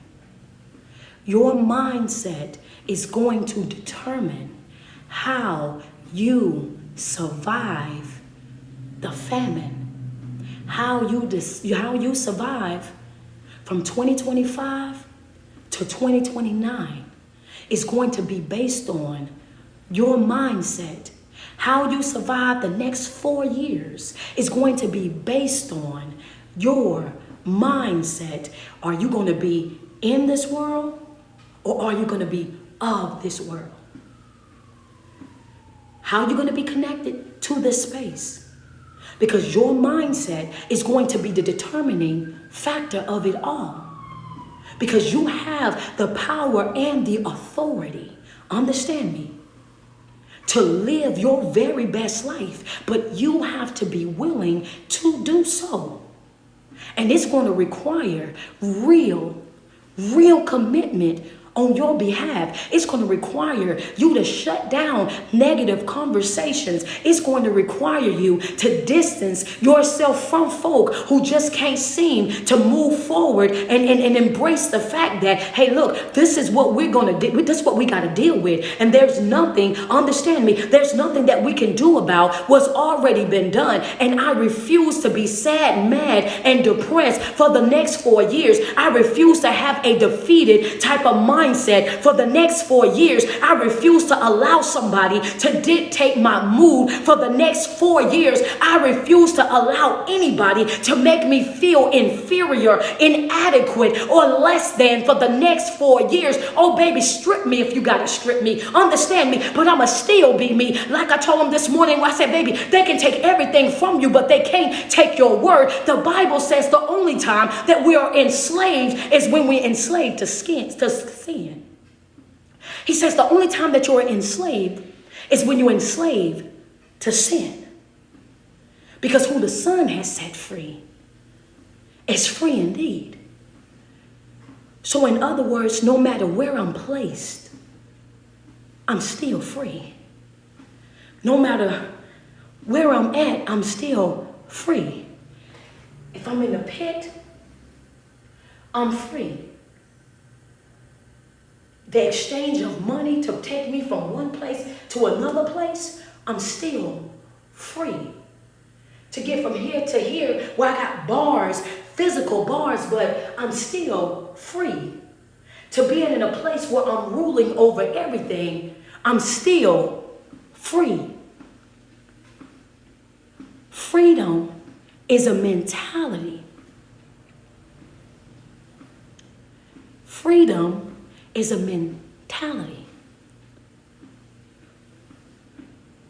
This is why you can see some people when they go to jail and they in jail and have been there for a very long time, that's their life. They wake up and they happy. They get up, they go work out. They go to brunch, they go to lunch. They go out there on the yard. They out there kicking it. They develop ways to be able to turn that negative situation when you think, oh, I know they're in there crying and they going through this and that. And you talk to them on the phone and they got the biggest smile ever. You talk to them on the phone, they're the best spirits, got the best energy. And you trying to figure out how in the world when you sleeping on a cart, how in the world when you eating, wait, what? And they're like, hey, I found Christ in here. I would have never read the way that I read now. I would have never read like this on the street. I would have never went to church every Sunday like how I go to the temple every day in here. I go to the temple every day. The priests, the pastors, the bishops, they come in here on a regular basis. And when they come, I ain't never had no man-to-man, no heart-to-heart conversations like how I've been having in here. Understand me, I done met some brothers in here of the Muslim faith that actually sit together. We bow together. We do Ramadan together. Understand me, we read scriptures. We open up our books, you know what I'm saying? And we read, we study together. Like my life has changed up in here. I got different things because it's different strokes for different folks. And we have to, whatever makes you a better person, whatever makes you a better person. I can't force you to believe one way or another, but whatever makes you your best self. And you're trying to figure out how are these people at peace. It's because they are acknowledging something about their life. The transformation that happened with them, it happened from the inside out, not the outside in. They start to see themselves and say, I would never have done the things that I do on a day-to-day basis, mentally, emotionally, here. I would have never done that on the outside. I would have been way too distracted. I would have been so much into other things that I would have never been able to do a certain thing. But now that I'm here, understand me, I know y'all see it, and you see the bars, and you see the locked doors, and you see the COs and everything running all over the place and doing this and doing that. But this is as free as I've ever been.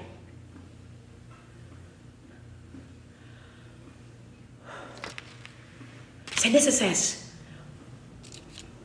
I've been there. My dad served 25 years. So I've had conversations. I've been around folks.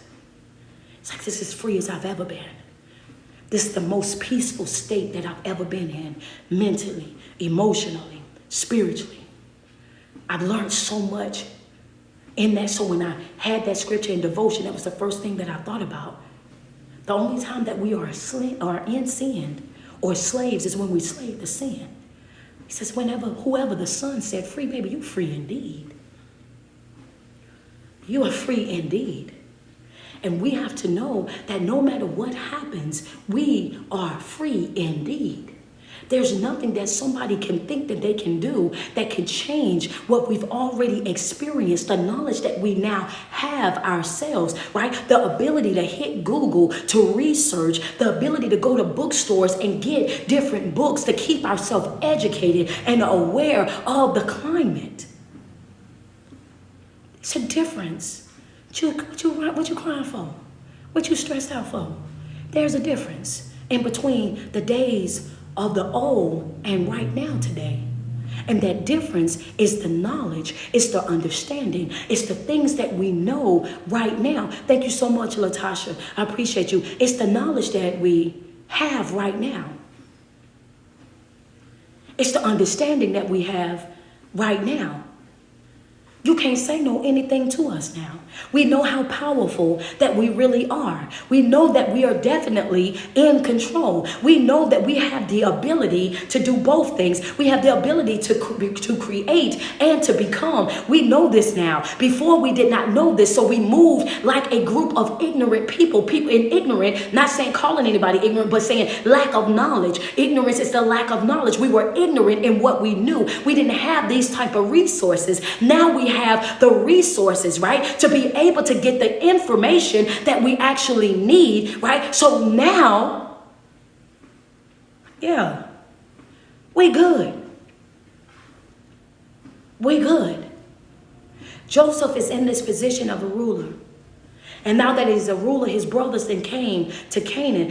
His brothers then came from Canaan to Egypt to buy food and supplies from Joseph. Joseph immediately acknowledged the fact that this is his brothers. He recognizes them, but they don't recognize Joseph because in their minds, they already think that Joseph is alive because they know that they left him in a pit, right? They left him in a pit and they knew what was in the pit. So when they finished eating eating lunch, they knew when they went back to the pit that Joseph was no longer there. Understand me? Which then gave me understanding because I said, hey, as we were going through reading, I said, wait a minute, why in the world are they saying that Joseph is unalive, that he went away? Some passages, they say he went away from him. Some passages, they say our brother is no longer alive. Understand me? I said, wait a minute, why are they so conflicted, right? Why are they so conflicted in these scriptures? In certain parts of it, it was saying that he went away from them. In certain parts, it says that he was no longer alive. So now I'm like, whoa. And then I come to the understanding. Thank you so much, Candy Tom. I appreciate you. I came to the understanding of they said unalive and went away because they was unsure. Come on. Yeah.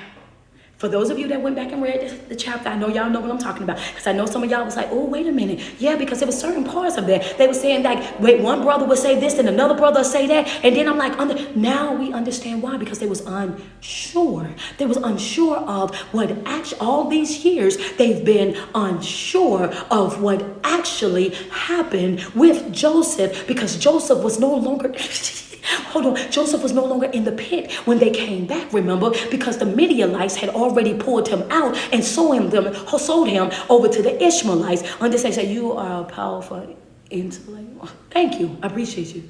Listen, so they had already sold him. They had already sold him. So they don't know where Joseph went. They don't know what happened to Joseph.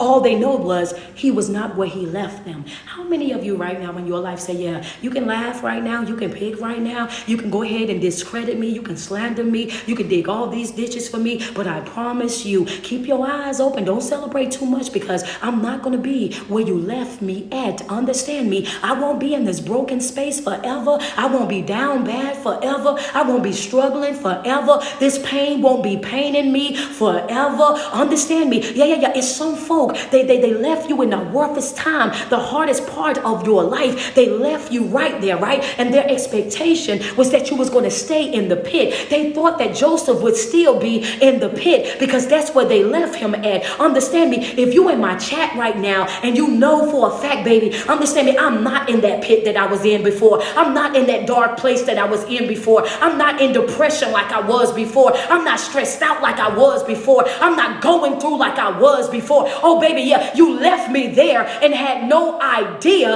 Understand, you had no idea what God actually had in store for me. You had no idea the way he was about to open doors for me. You had no idea that this right here, this thing that I was dealing with is exactly what I needed to push me all the way into purpose. Understand me, you got to know that some of your greatest moments are going to come from your greatest pain. Your greatest moments are going to come from your greatest pain. It was that pain that you experienced that pushed you into purpose. Oh, my. Yeah.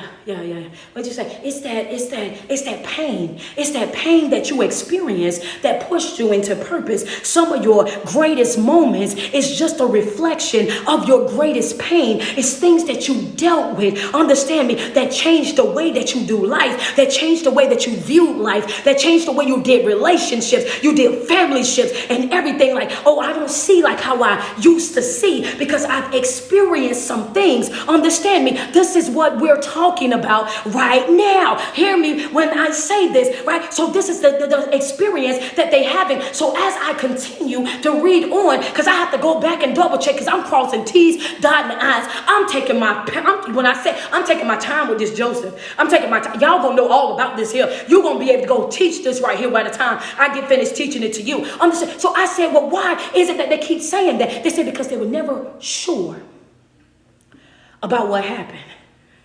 The only thing that they do know is he ain't where we left him at. Oh, put that in the chat. He ain't where we left him at. Broken English, but good teaching. He ain't where we left him at. The only thing that they knew was Joseph was not where they left him at. Can you imagine getting up from that lunch when you thought you was about to go get some coins up off of him? You was gonna go ahead and sell them, and then you go back over to that pit. You see me tiptoeing? I'm tiptoeing to the pit. So now you tiptoeing on over there. And there's so many people right now, they tiptoe back over to your Facebook page, or IG page, or TikTok page, understand me? And some of them tiptoe over there to folk that they know you still cool with. They be tiptoeing just like this right here. What they tiptoeing to go do, coach? They coming to check on your life, coming to see if you struggling, coming to see if you down bad, coming to see if you sad, mad, or depressed, coming to see if you still making it, understand me, see if you still smiling, if you still growing, if you still flourishing. You got some folk right now, they tiptoeing over there every chance that they get. Wait a minute, are they still surviving? Are they thriving? Are they making it? Are they this and are they? Oh yeah, you got people right now, they tiptoeing their way over there every single chance that they get. I'm telling you, some of them done got real crafty with it. They done got a whole nother email and created a whole nother page just to be able to tiptoe to find out what it is that you doing or not doing. Understand me, you got a bunch of tiptoers over there in your life. You just say no, but I'm telling you this morning. So now here they come finishing up their lunch. They tiptoe back over there and they see that Joseph is not there. They don't have a real explanation of what actually happened to Joseph. So therefore, in certain parts of those verses, they will say to them, they will say he went away from them. They'll say that he was unalive, and they were but they're not sure. So when they came to Egypt to buy grain, they didn't recognize Joseph, but Joseph recognized them. The Bible says immediately. And I found it strange that it was a sequence of things. The scripture the chapter right before that, which was 42. In chapter 42, Joseph had two sons.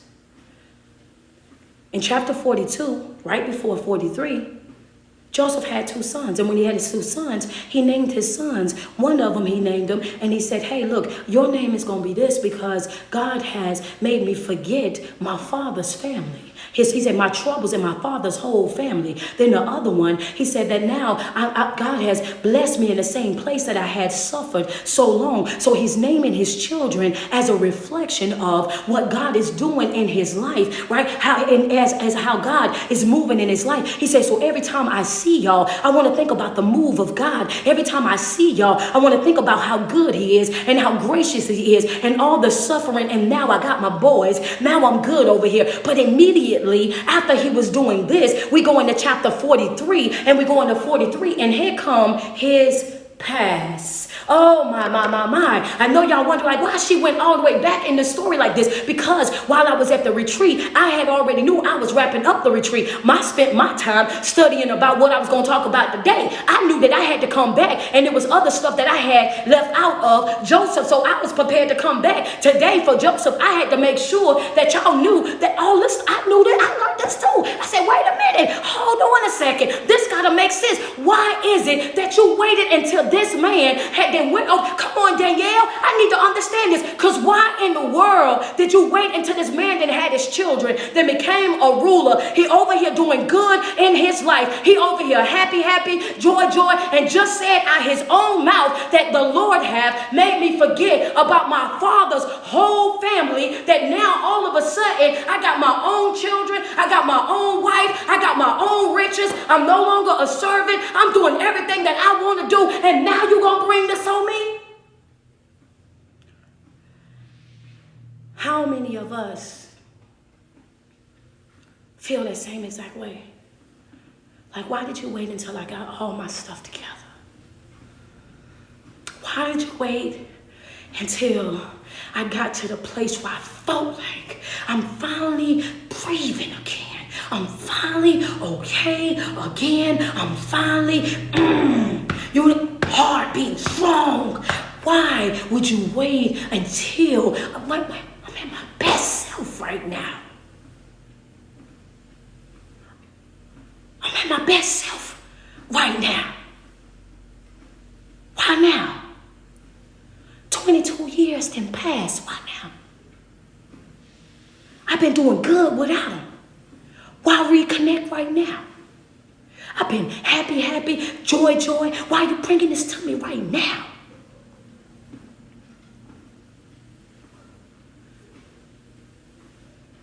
sat at the table in that cabin while they were setting everything up. And I'm typing, and I'm like, why do this to this man who have struggled his whole entire life? And now he's at a place of peace, a good place in his life. Why bring this to him right now? Why? This don't make sense to me. And then as I was sitting there, I was typing, and then I said, wait a minute, because the promise still hadn't been fulfilled just yet. Oh, praises on the right side, worshipers on the left, the middle virtual pews. That's for the people who don't know what they're going to do. Just get ready for it. I had to tell y'all, I should have told y'all in the beginning, that virtual church, we got separate pews for the praises, because my praisers, they praise like David. They'll praise all the way up out their clothes. So you have to slide over. I don't even put the worshipers over there. My worshipers, y'all know the deal. Put your worship hands in the chat. Put the worship hands in the chat for all my worshiper, my praisers. Y'all know, throw the dancing lady up in there. And if you just put worship hands and the dancing lady, worshiping hands, dancing lady. You put both of them, mix them up inside the chat and inside your comment section, right? So I kept asking myself, why? Because the promise had not been fulfilled just yet. It wasn't complete yet. Understand me? Because keep in mind, now it's some folk that still haven't bowed yet, right? So now I got to bring back the same ones who thought that they wasn't gonna bow before you. I know you looking at it, Joseph, and you're thinking, why would I wait until you get in your best life and you got everything that you needed and everything that you wanted and you're finally at peace? But them ones, understand me, those ones that thought that they wasn't going to bow before you, did you think that was going to happen? Did you think that they was going to be excluded? Did you think that I forgot what happened to you? Understand me, my time is not your time, but I did let you know that vengeance is mine. I'm always going to get my get back for my people. I'm going to always make sure that folk understand that you are not to be toyed with. I said, touch not my anointed. I anointed him. I called him. I appointed him. I put him in position, and the promise won't be fulfilled until, understand, it won't be fulfilled until they bow. They gotta bow first, Joseph. So even though you think that I'm hurting you, I'm not hurting you. I'm not hurting you, but I'm showing you that they're gonna pay you for that pain. Understand me? Stay focused. Joseph, stay focused. Don't jump into your feelings. Don't start doing the most. Stay focused. So now, here go Joseph. 42, I'm happy. In 43, I see my pain walk in.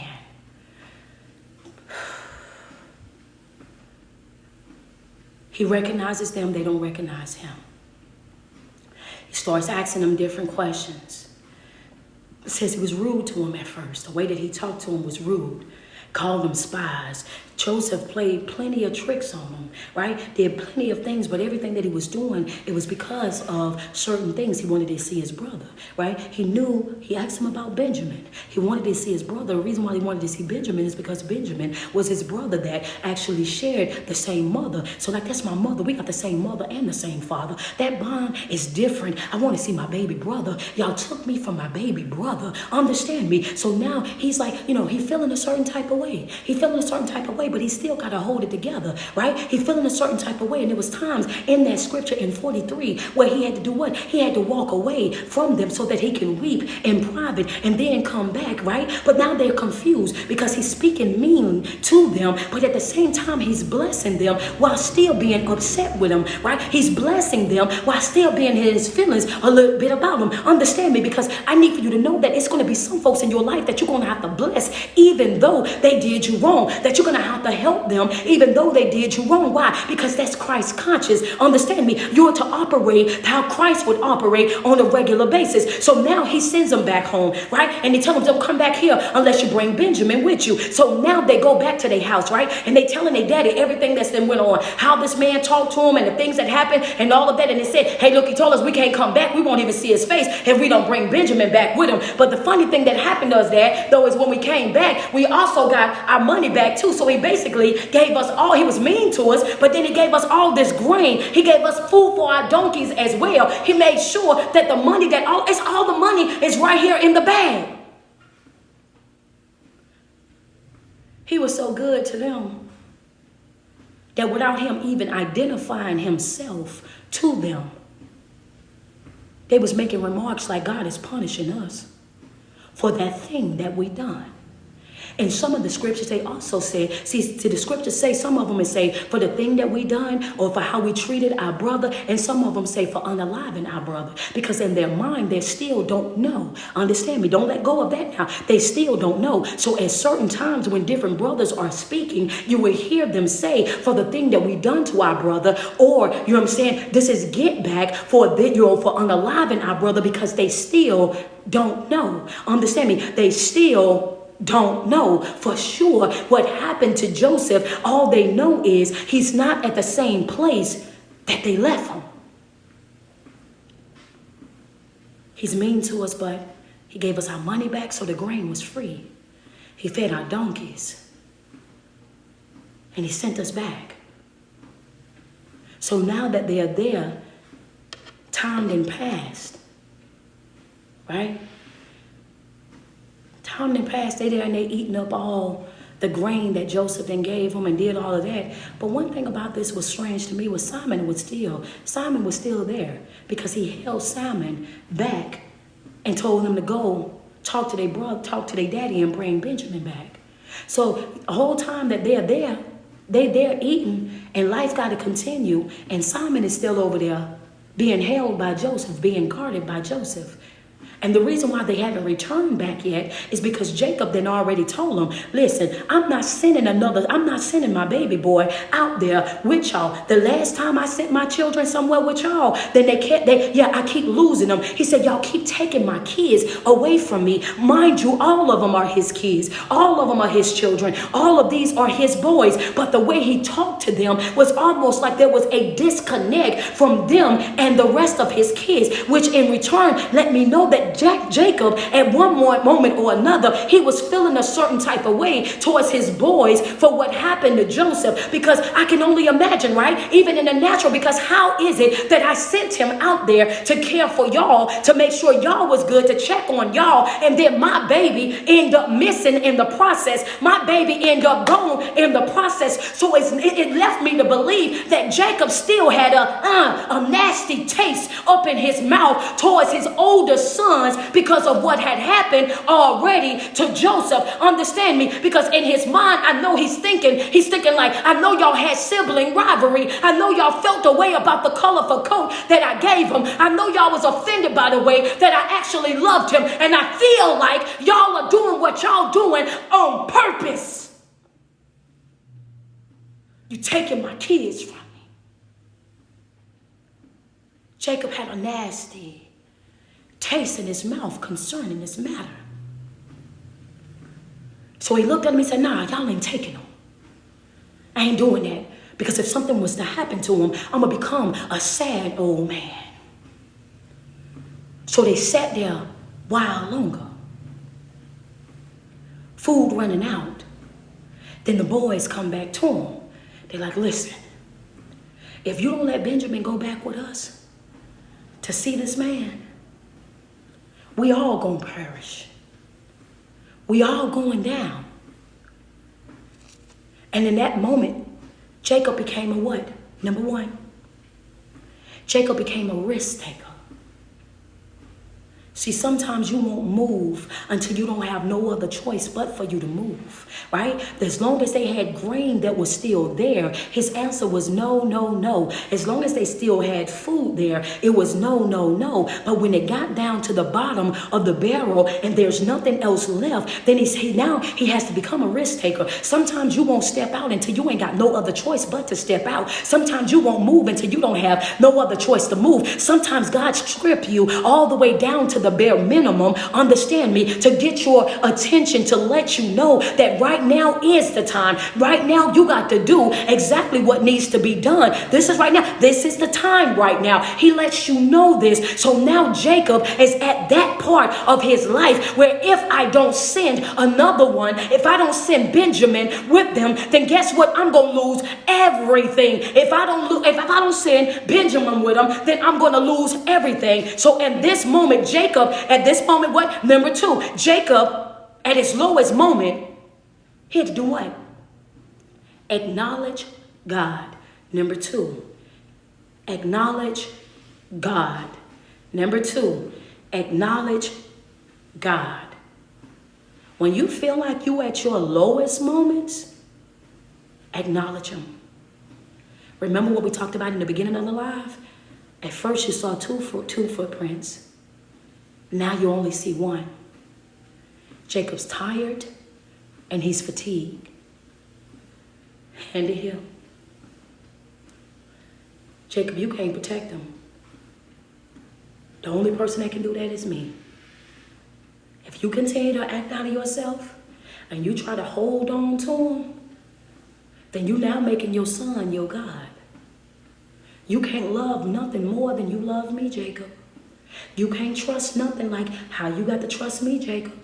Can't nothing or nobody on this earth do what I can do in your life, Jacob. Remember, I'm the one that changed your name from Jacob to Israel. So now in that passage over there, you'll start to see at some moments they recognize him as Jacob. In some moments they recognize him as Israel, depending on what was happening in that moment, right? Jacob had to remember, remember you tussled with him.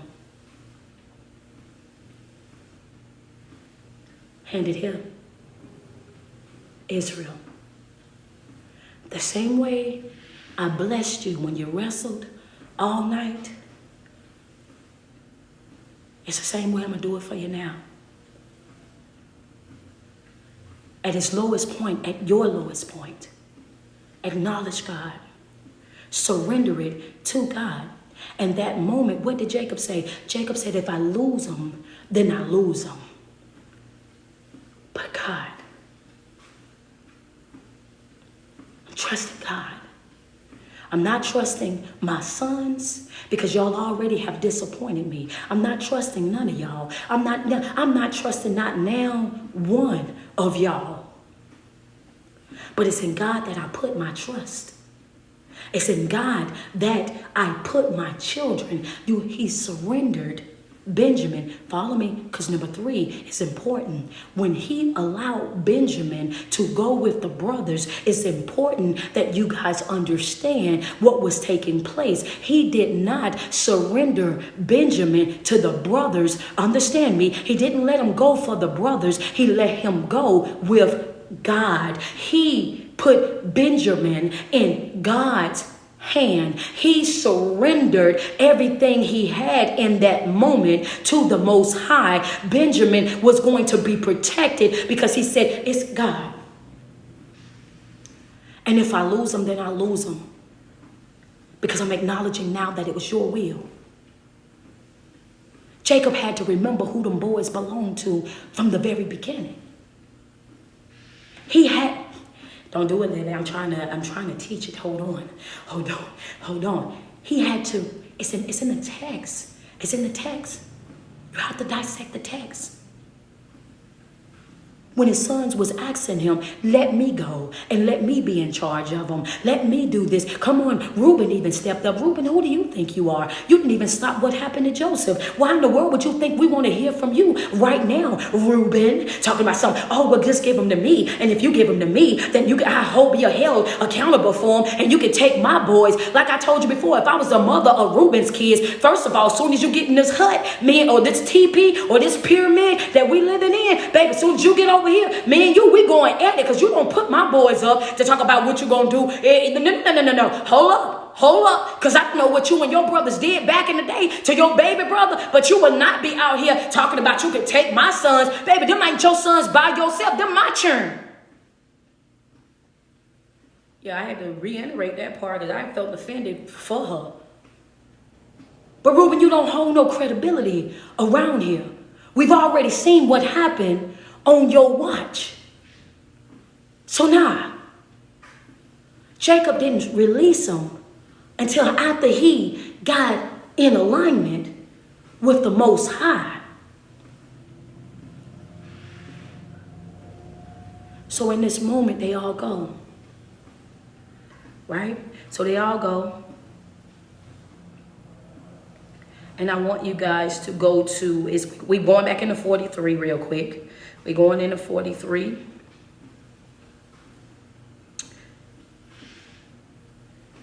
Chapter 43, and we at 19. So they went to Joseph's stewards and spoke to him at the entrance to the house. We beg your pardon, O Lord, they said. We came down here the first time to buy food, but at the place where we stopped for the night, we opened our sacks and each of us found his silver, the exact weight in the mouth of the sack. We have brought it back with us. We also bought additional silver with us to buy food. We don't know who put the silver back in the bag. At this moment, you got to understand that they still fearful a little bit, right? Because of how Joseph was talking to them. So now they don't understand why he was so good to them, because he recognized them, but they did not recognize him, right? So what they don't want him to think is that they stole the silver or that they done something that they wasn't supposed to do, right? So they like, we don't know how it got back in the mouths of our sacks, but we want you to understand that when we got back, we noticed that all of our silver at the same exact weight, it was still in here, and we bought that back. But keep in mind, when they came back, right? When they came back, Jacob also sent them with oils. He sent them, you know what I'm saying, with the finest of their land, because he wanted to soften up Joseph to make sure that Benjamin came back. So he said, take the best of whatever we have here, right? I want you to take that and give it to him. His exact words is, the best gifts. He said, because his exact words to him, he said, because maybe he'll show mercy on you. You know what I'm saying? And give me back my children. Maybe he'll show mercy. Understand me? But some things just can't be bought back. That's a red ink pen note. Some things you can't buy back, baby.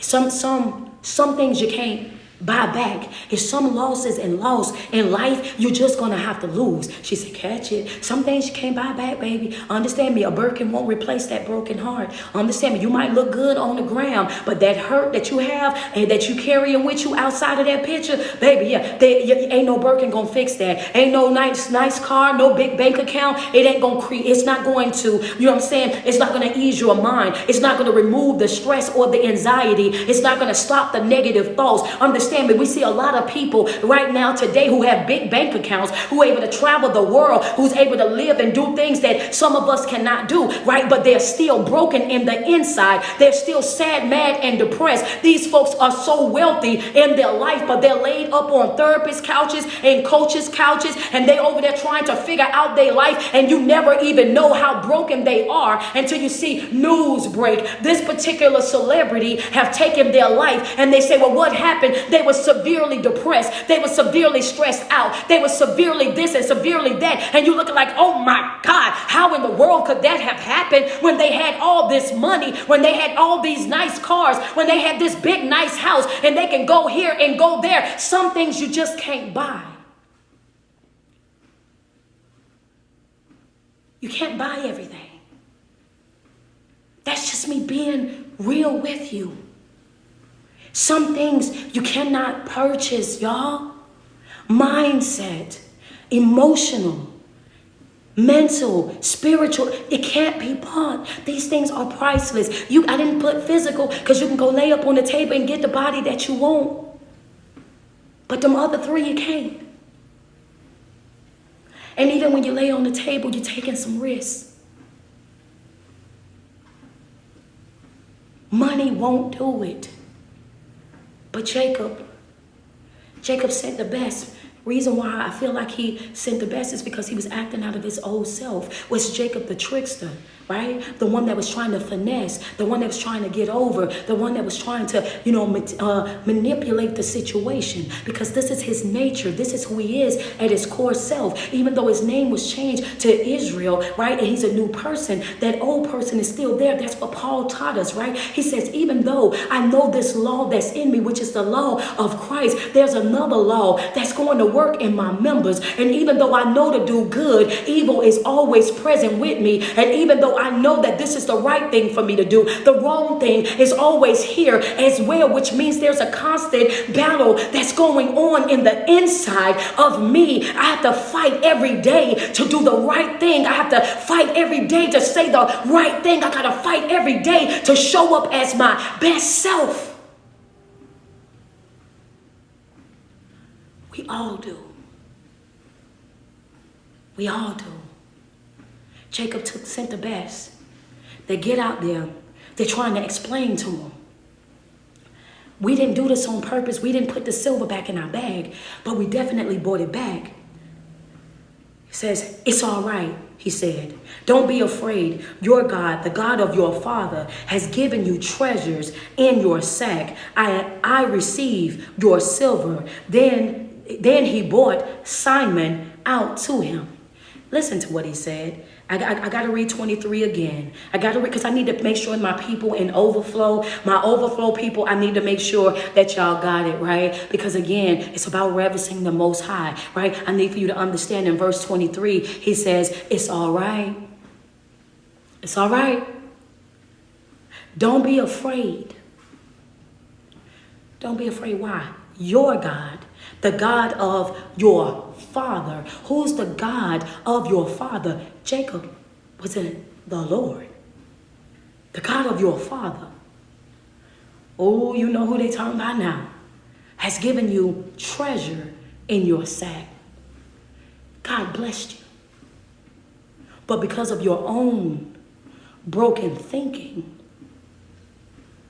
you didn't see it as a blessing. You saw it as a curse. Because of your own evil ways and your own trauma and the person that you have been, you didn't see it as a blessing. You saw it as a cursing or punishment, or that somebody was trying to do a certain thing to you. You couldn't receive your blessing because of the nasty individual that you knew that you had been. So when you operate with that type of mindset, then you will look at every blessing like a curse because of your own trauma. And this is why I tell people, you cannot be responsible for how people perceive you. Understand me? Why? Because this right here shows us that people are always going to filter everything through their own experiences, their own trauma. They're going to take it through that. So even though you meant it for good and you wanted them to receive the good and celebrate the good and be appreciative of the good, because they know who they are at their core self, they know that they don't deserve the good. And thank God that God don't give us what we rightfully deserve. Thank God that he don't see us like how we,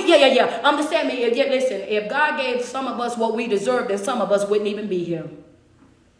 Oh God, I thank you for not giving me what I deserve. Oh my God, my God, my God, because I know me. I know me and I know where I came from. I know what I've done before I got to this moment, this place, and this space in my life. I know the chances that I've taken. I know the way that I've moved, and I was transparent with some of you guys this morning in devotion. Oh baby, I come a long way. I come a long, long way, baby. And I thank God for not giving me what I rightfully, understand me, deserved. If he gave me what I deserve, deserved. And yeah, baby, I wouldn't be here right now based on some of the decisions that I made. And even though in those moments it wasn't because I was a mean or malicious person, baby, I was just in survival mode. I had to get over on you to make sure that I was good. I had to go out here and I had to work the block to make sure I could put food in the belly of my own baby. I had to go out here and I had to do this, and this to make sure I had a roof over my head and I had my baby. Understand me? So yeah, I had to do some stuff. Understand me? I had to go through some stuff. I thank you for not giving me what I deserve.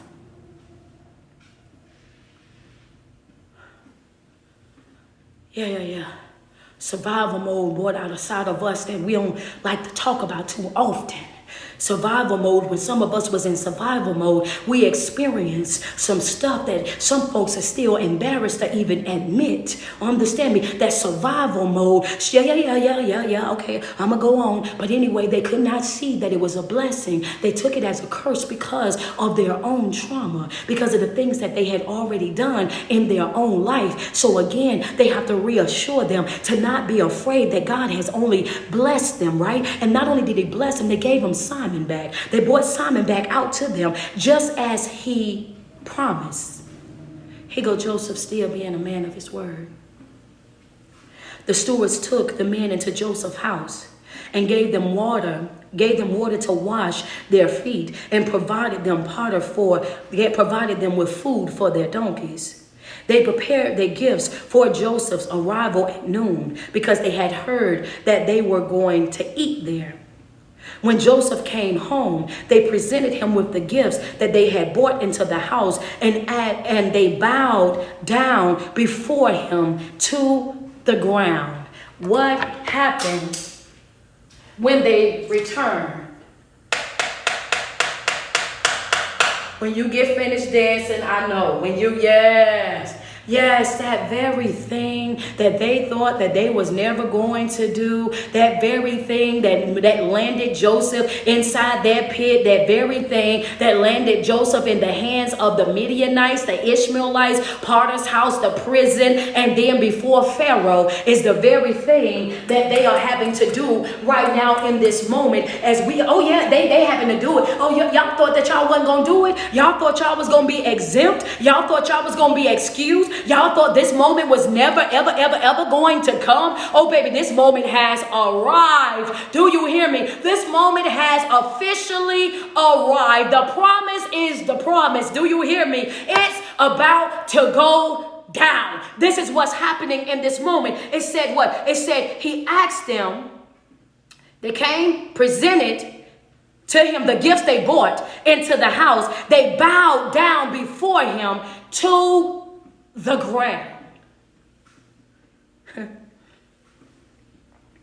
He asked them, trying to move from that part. My God. Something about that part. The very thing that you didn't want to do, you got to do it now. Some of you guys have to understand, some of them ones that counted you out, they having to go back and check their count right now. Some of them folks who thought that you wasn't going to make it, they are right now seeing you do more than make it. They not seeing you survive, but they seeing you thrive in life. Some of those folks who had already said that, you wasn't going to be this and you weren't going to be that, and look at you, the total opposite of everything that they said that you was going to be. Understand me? They had thought that you was going to be somewhere laid up doing this, that, and the third. And look where you at right now this morning. Look how serious you are about your growth, about your development. Look at how you're thriving in life, mentally, physically, emotionally, getting better by the day, baby. Understand me? Double tap on my screen real quick. Double tap on my screen. It's just about that part when they said they bowed their heads to the ground. Understand me? You have to tell folk, be careful. Be careful when you're speaking on me. I'm still a work in progress. God is not done with me yet. Be careful. Be careful when you're speaking on me, because you don't know where at any given moment that God can turn this thing right on around. Be careful. Understand me when you got my name off in your mouth, because when God started moving in my life, what did I tell y'all last week? Your chest gonna hurt. It's gonna feel like it's about to cave in when you see that I'm not the person that you created that narrative of me. Understand? You created a narrative and you see that I'm not that. Oh yeah, that's gonna make your chest hurt when you realize that I was the blessing in your life and you fumbled that. Understand me? You didn't get a chance to pick the ball back up. They never threw the ball back to you. Understand me? Oh, yeah. You fumbled it. Yeah. And it was on to the next play, baby. Yeah. Double tap on my screen. If you on TikTok, do me a favor, hit that share button. Facebook, do me a favor, hit that share button. IG, let me get 5 badges on IG. We need 600 stars on Facebook. No, actually we need 675. 675 is what we need. Let's get some love over there on IG real quick. Double tap on that screen. The promise was fulfilled. And for Genesis 43, verse 26. 23:46. The promise is fulfilled. The promise was already happening. That was already happening when he became ruler. But it was fulfilled when now y'all done bowed. I told y'all this was going to happen. I told you this was coming. And you tried to put me in the ditch to try to make it seem like it wasn't going to happen. You went outside your way to say that, oh, yeah, but what I told y'all was going to be, it's going to be. Understand me. Yeah, I know y'all was mad at me because of the colorful coat. I know y'all felt the way because daddy liked me. You know what I'm saying? I know all of that. I know all that was happening, but I'm just telling y'all that I said that this moment was going to happen. And it did. But this thing is going to get tricky. This thing is going to get tricky. We got more work to do. Thank you, Purple Flowers 93. I appreciate that. I appreciate the badge over there. Come on, double tap on the screen. Double tap on the screen. We almost, where we at right now? 189. We almost at 200K, right? So I want you to put that highlight. There you go. Genesis 43:26. Genesis 43:26. That's when the brothers finally bowed. The brothers finally bowed to the ground, right? We over here, we out bowing on the ground. Over here in Genesis 20. And I recognize this one because I'm saying what I'm saying to you in this moment, right? Of how the promise went. So now as we go on down, it said he asked him, how are you? Thank you, Candace Bash. He says, he asked how they were. How you did all that to me and I'm over here concerned about your health. I'm asking you, how are you? He asked him, how are you? And then he said, How is your aged father you told me about? Is he still living? So now in this moment, Joseph is fishing for information. He's trying to gain more knowledge about what's happening so that he can understand, you know what I'm saying? Well, so he can see whether his father is still alive or not, or the condition of his father in this moment, right? So he says, how is your aged father that you told me about? You know what I'm saying? Is he still alive? Is he still alive? And then they answered him, right? They replied, your servant. Our father is still alive and well. And they bowed down, prostrating themselves before him, right? As he looked about and saw his brother Benjamin, his own mother's son, he asked, is this your youngest brother, the one you told me about? And he said, God be gracious to you, my son. He says, is this the brother, your youngest brother, the one that you told me about? God be gracious to you, my son. Deeply moved at the sight of his brother, Joseph hurried out and looked for a place to weep. He was so taken back. When he saw his brother, it brought him to tears. So he left from in front of them to find a private place where he can actually just let it go. Because keep in mind, in this moment, Joseph is still in character. He's still not revealing who he is, but he's overwhelmed with emotion because I have a brother, a whole brother, not a half brother. This is my brother. We got the same mama and the same daddy. He looked at him, he says, God be gracious to you, my son. What did I tell you? I said the weird thing about this right here is it's amazing. It's amazing how a brother being blessed don't see the other brothers don't see that by you being your brother being blessed, that's also gonna bless you. When I go to my mansion, I'm gonna have a wing in my mansion that's for you. You are my brothers. So when I become king, it's you king too. Come on in here. Y'all go in y'all room. We gonna meet in the quarters in a little bit because girl, we gonna talk. Boy, we gonna talk. We gonna chat it up. Hey, well, I'm gonna have them. Hey, y'all wanna get goat or y'all want to get cow? What y'all want to eat tonight? You know what I'm saying? Because I'm going to go ahead and have them set that up for us and we going to eat that. Y'all want to eat outside? Understand me. This is what it, come on.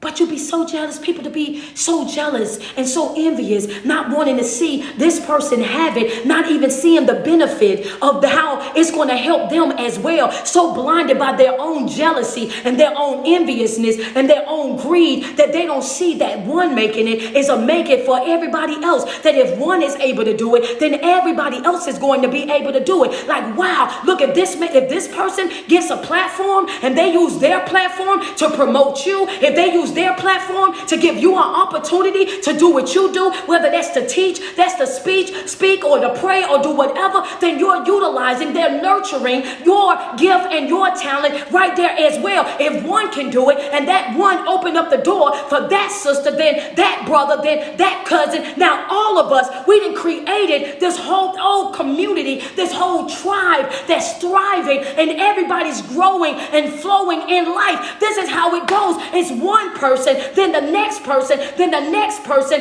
then the next person.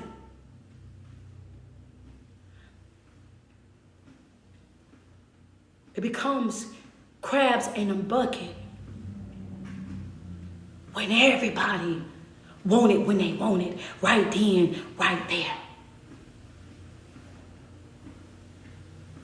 Your time and your opportunity is going to come. You got to be patient and wait for it. And sometimes you ain't meant to be the ruler or the leader. You're meant to be the support.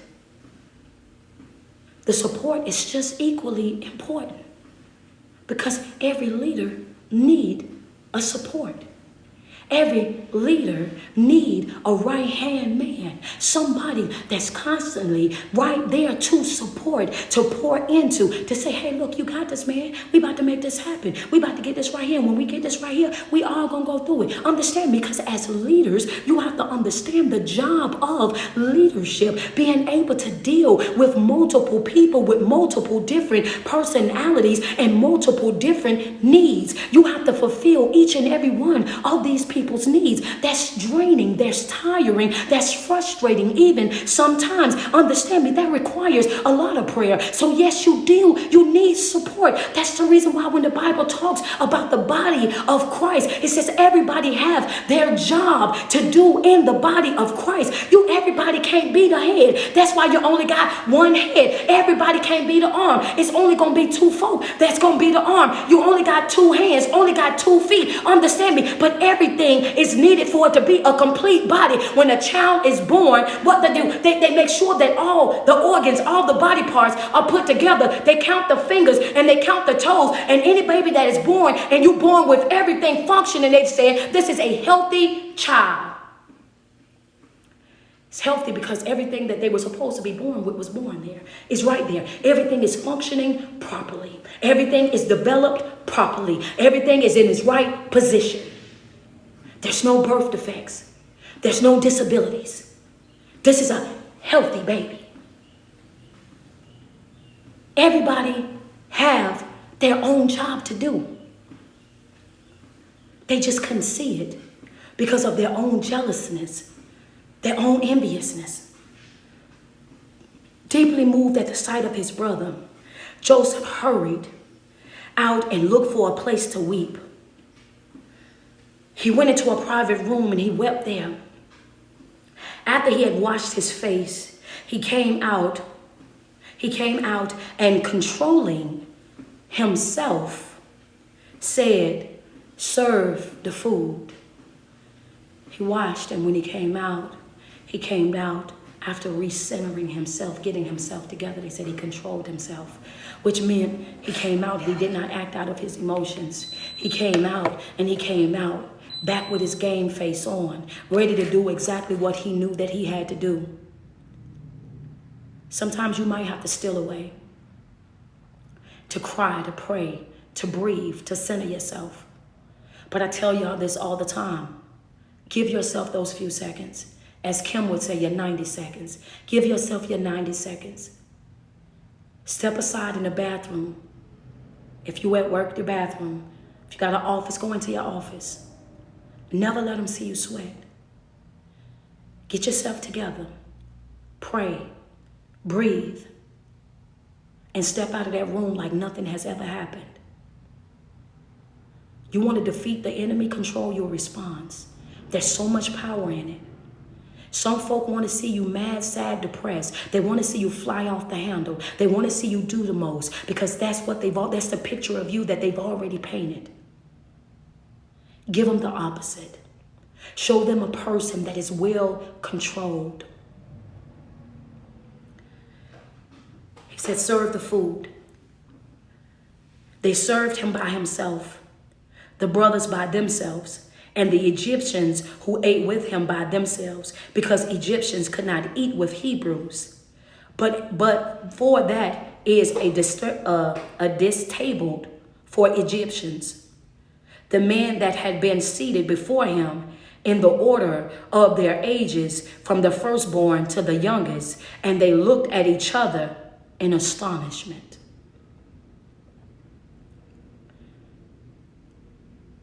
Because they can't believe that they are where they are in this moment.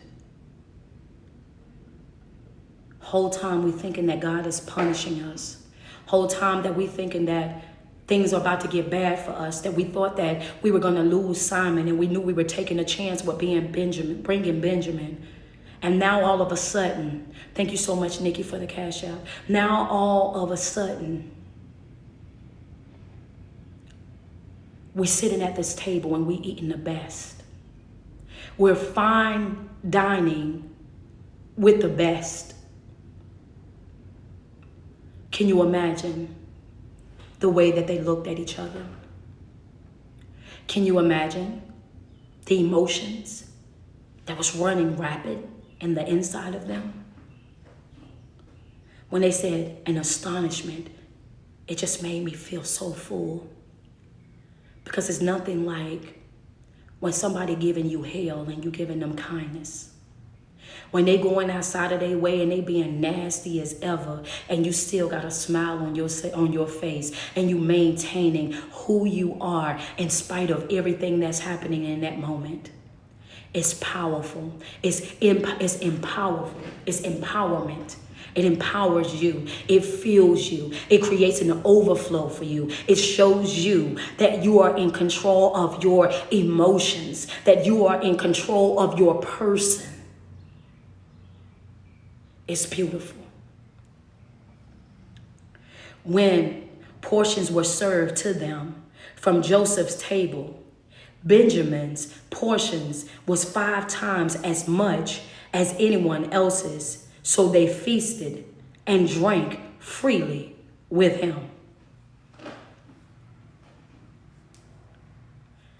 I love it. You don't want to show favoritism, but sometimes, the favorite, that's my mama's baby. That's my brother. So yeah, 5 times the portion. They said they feasted and drank freely with him. Gave him so much that it was no need for them to bicker over it, because it was so much that they could all have more than their portion. Tomorrow, we're going to get into 44. Genesis 44.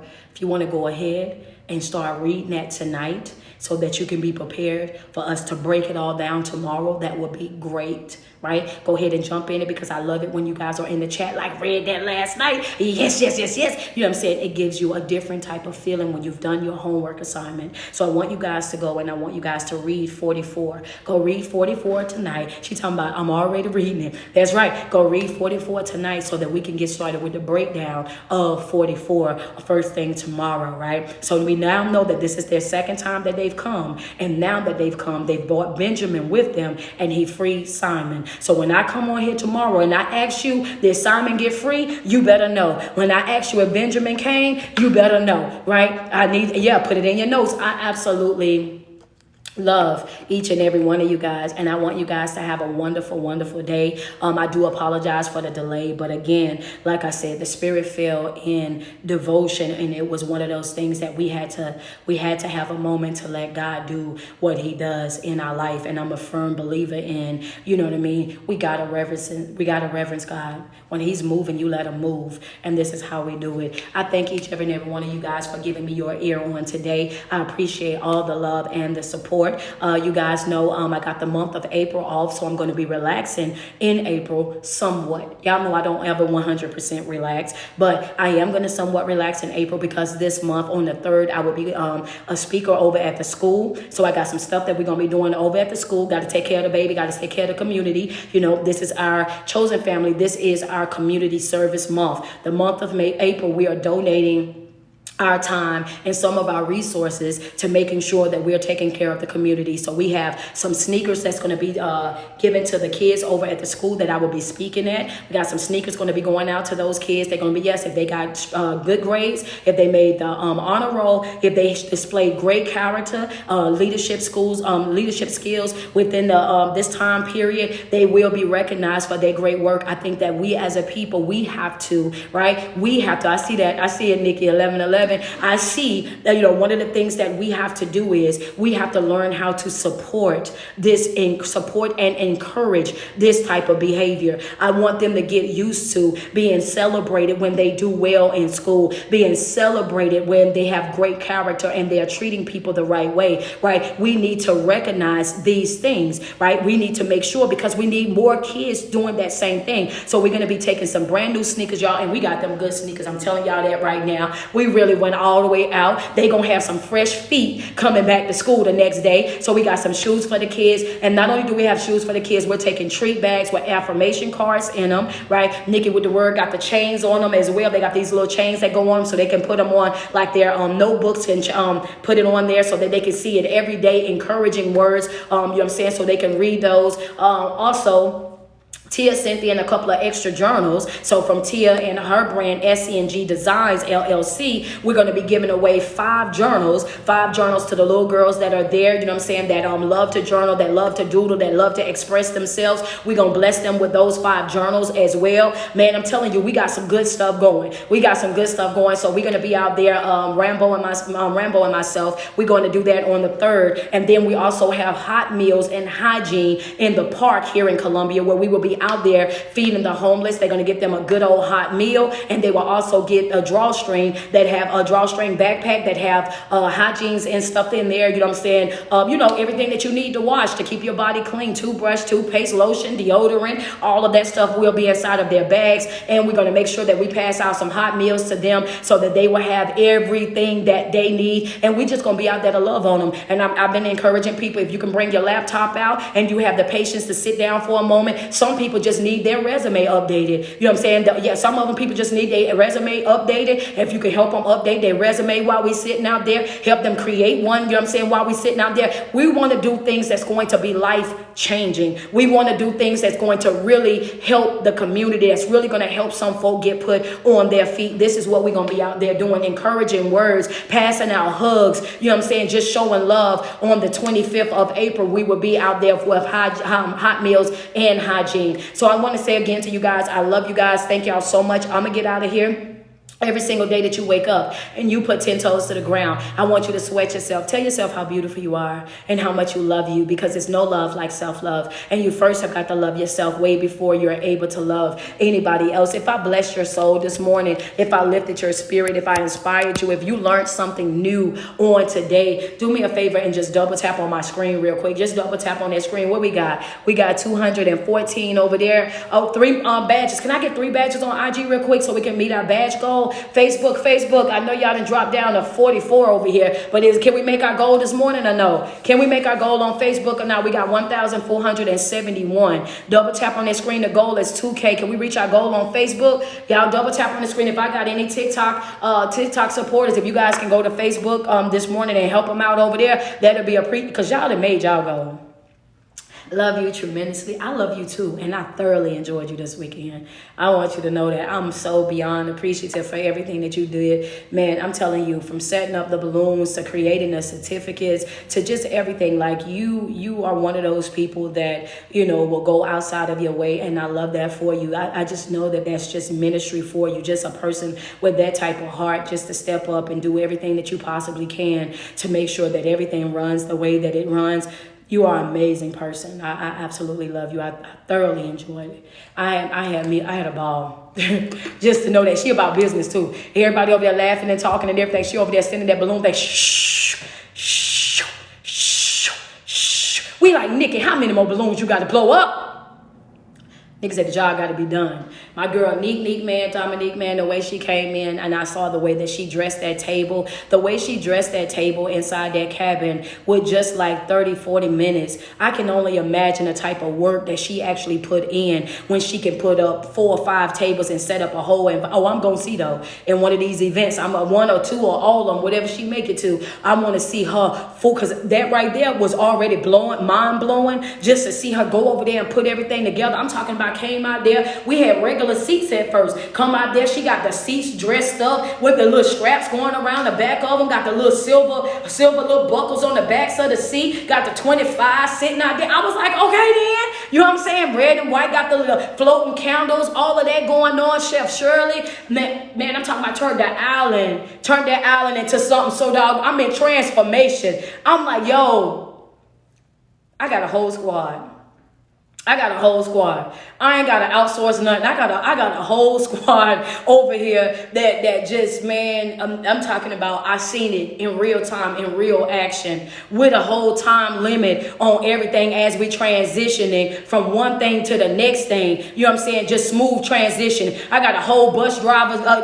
Crystal Love show up with a whole van, and she driving folk like she driving the city bus, picking them up from the airport, dropping them off at the airport, making countless grocery store runs, making sure this is done, that is done. You know what I'm saying? Like when I say I had a team, I had sous chefs coming out of everywhere, dishwashers coming out of everywhere, folks sweep. It was amazing. It was amazing. I don't know what to do because all I know is this here. We got another one coming, and if you didn't make it to that one, hey, that's going to be on you. We got more pictures. We got more videos. We got more stuff that's going to be posted throughout this week. Make sure y'all follow my teachers as well. Their videos and whatnot going to be coming up on their pages so that you can support them as well. But I'm going to tell you like this right here. If your empowerment event don't have people giving their life to Christ, if you don't have folks strung out across the floor, slain in the spirit, if you ain't got folks over there speaking in tongues, and you ain't been to the event. Just say that. You ain't been to the event. I am over here. Yeah, all I know is that's what it's supposed to feel like. I sat in the living room with Tifa. Tifa has always been Muslim her whole entire life. We sitting in the living room after this massive move of God. And I said, how you feeling? She said, it feel heavy, but it feel good. Like it's a good kind of feeling, like this is not what she's used to. So I wanted to sit with her to kind of, she said, but it felt good. And the only thing I could think about in that moment is when the old folk would say, good.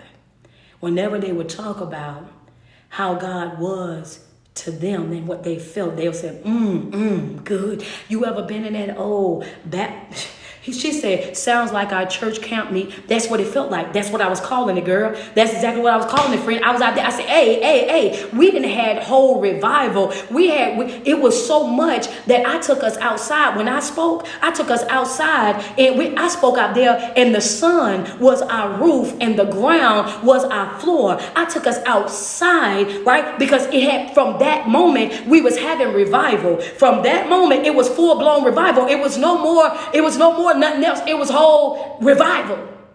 That's what it was. It was revival at that moment. So we was outside in nature. They outside, and I'm speaking for 54 minutes, and the bear was out there, but we were still outside. Everybody focused.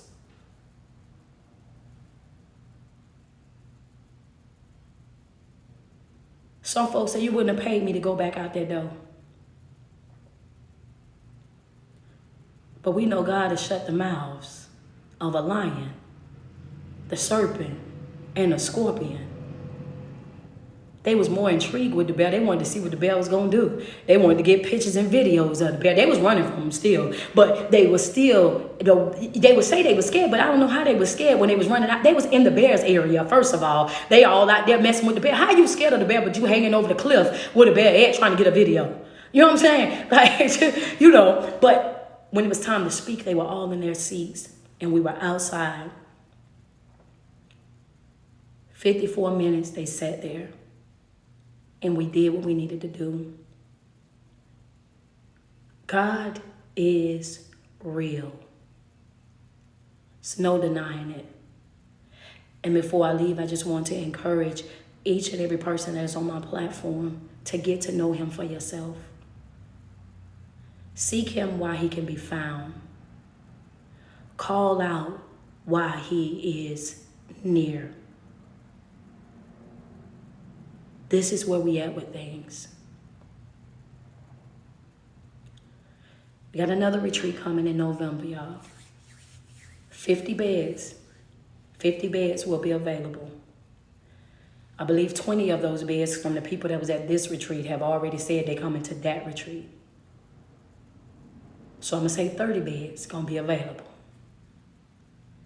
Make sure you are in the building. It's not something that you want to miss. I love you guys so much, and I want you guys to have an amazing day. I'll talk to you. I said my outro. I did say it. I remember saying it. I love you guys so much, and I will see you guys soon.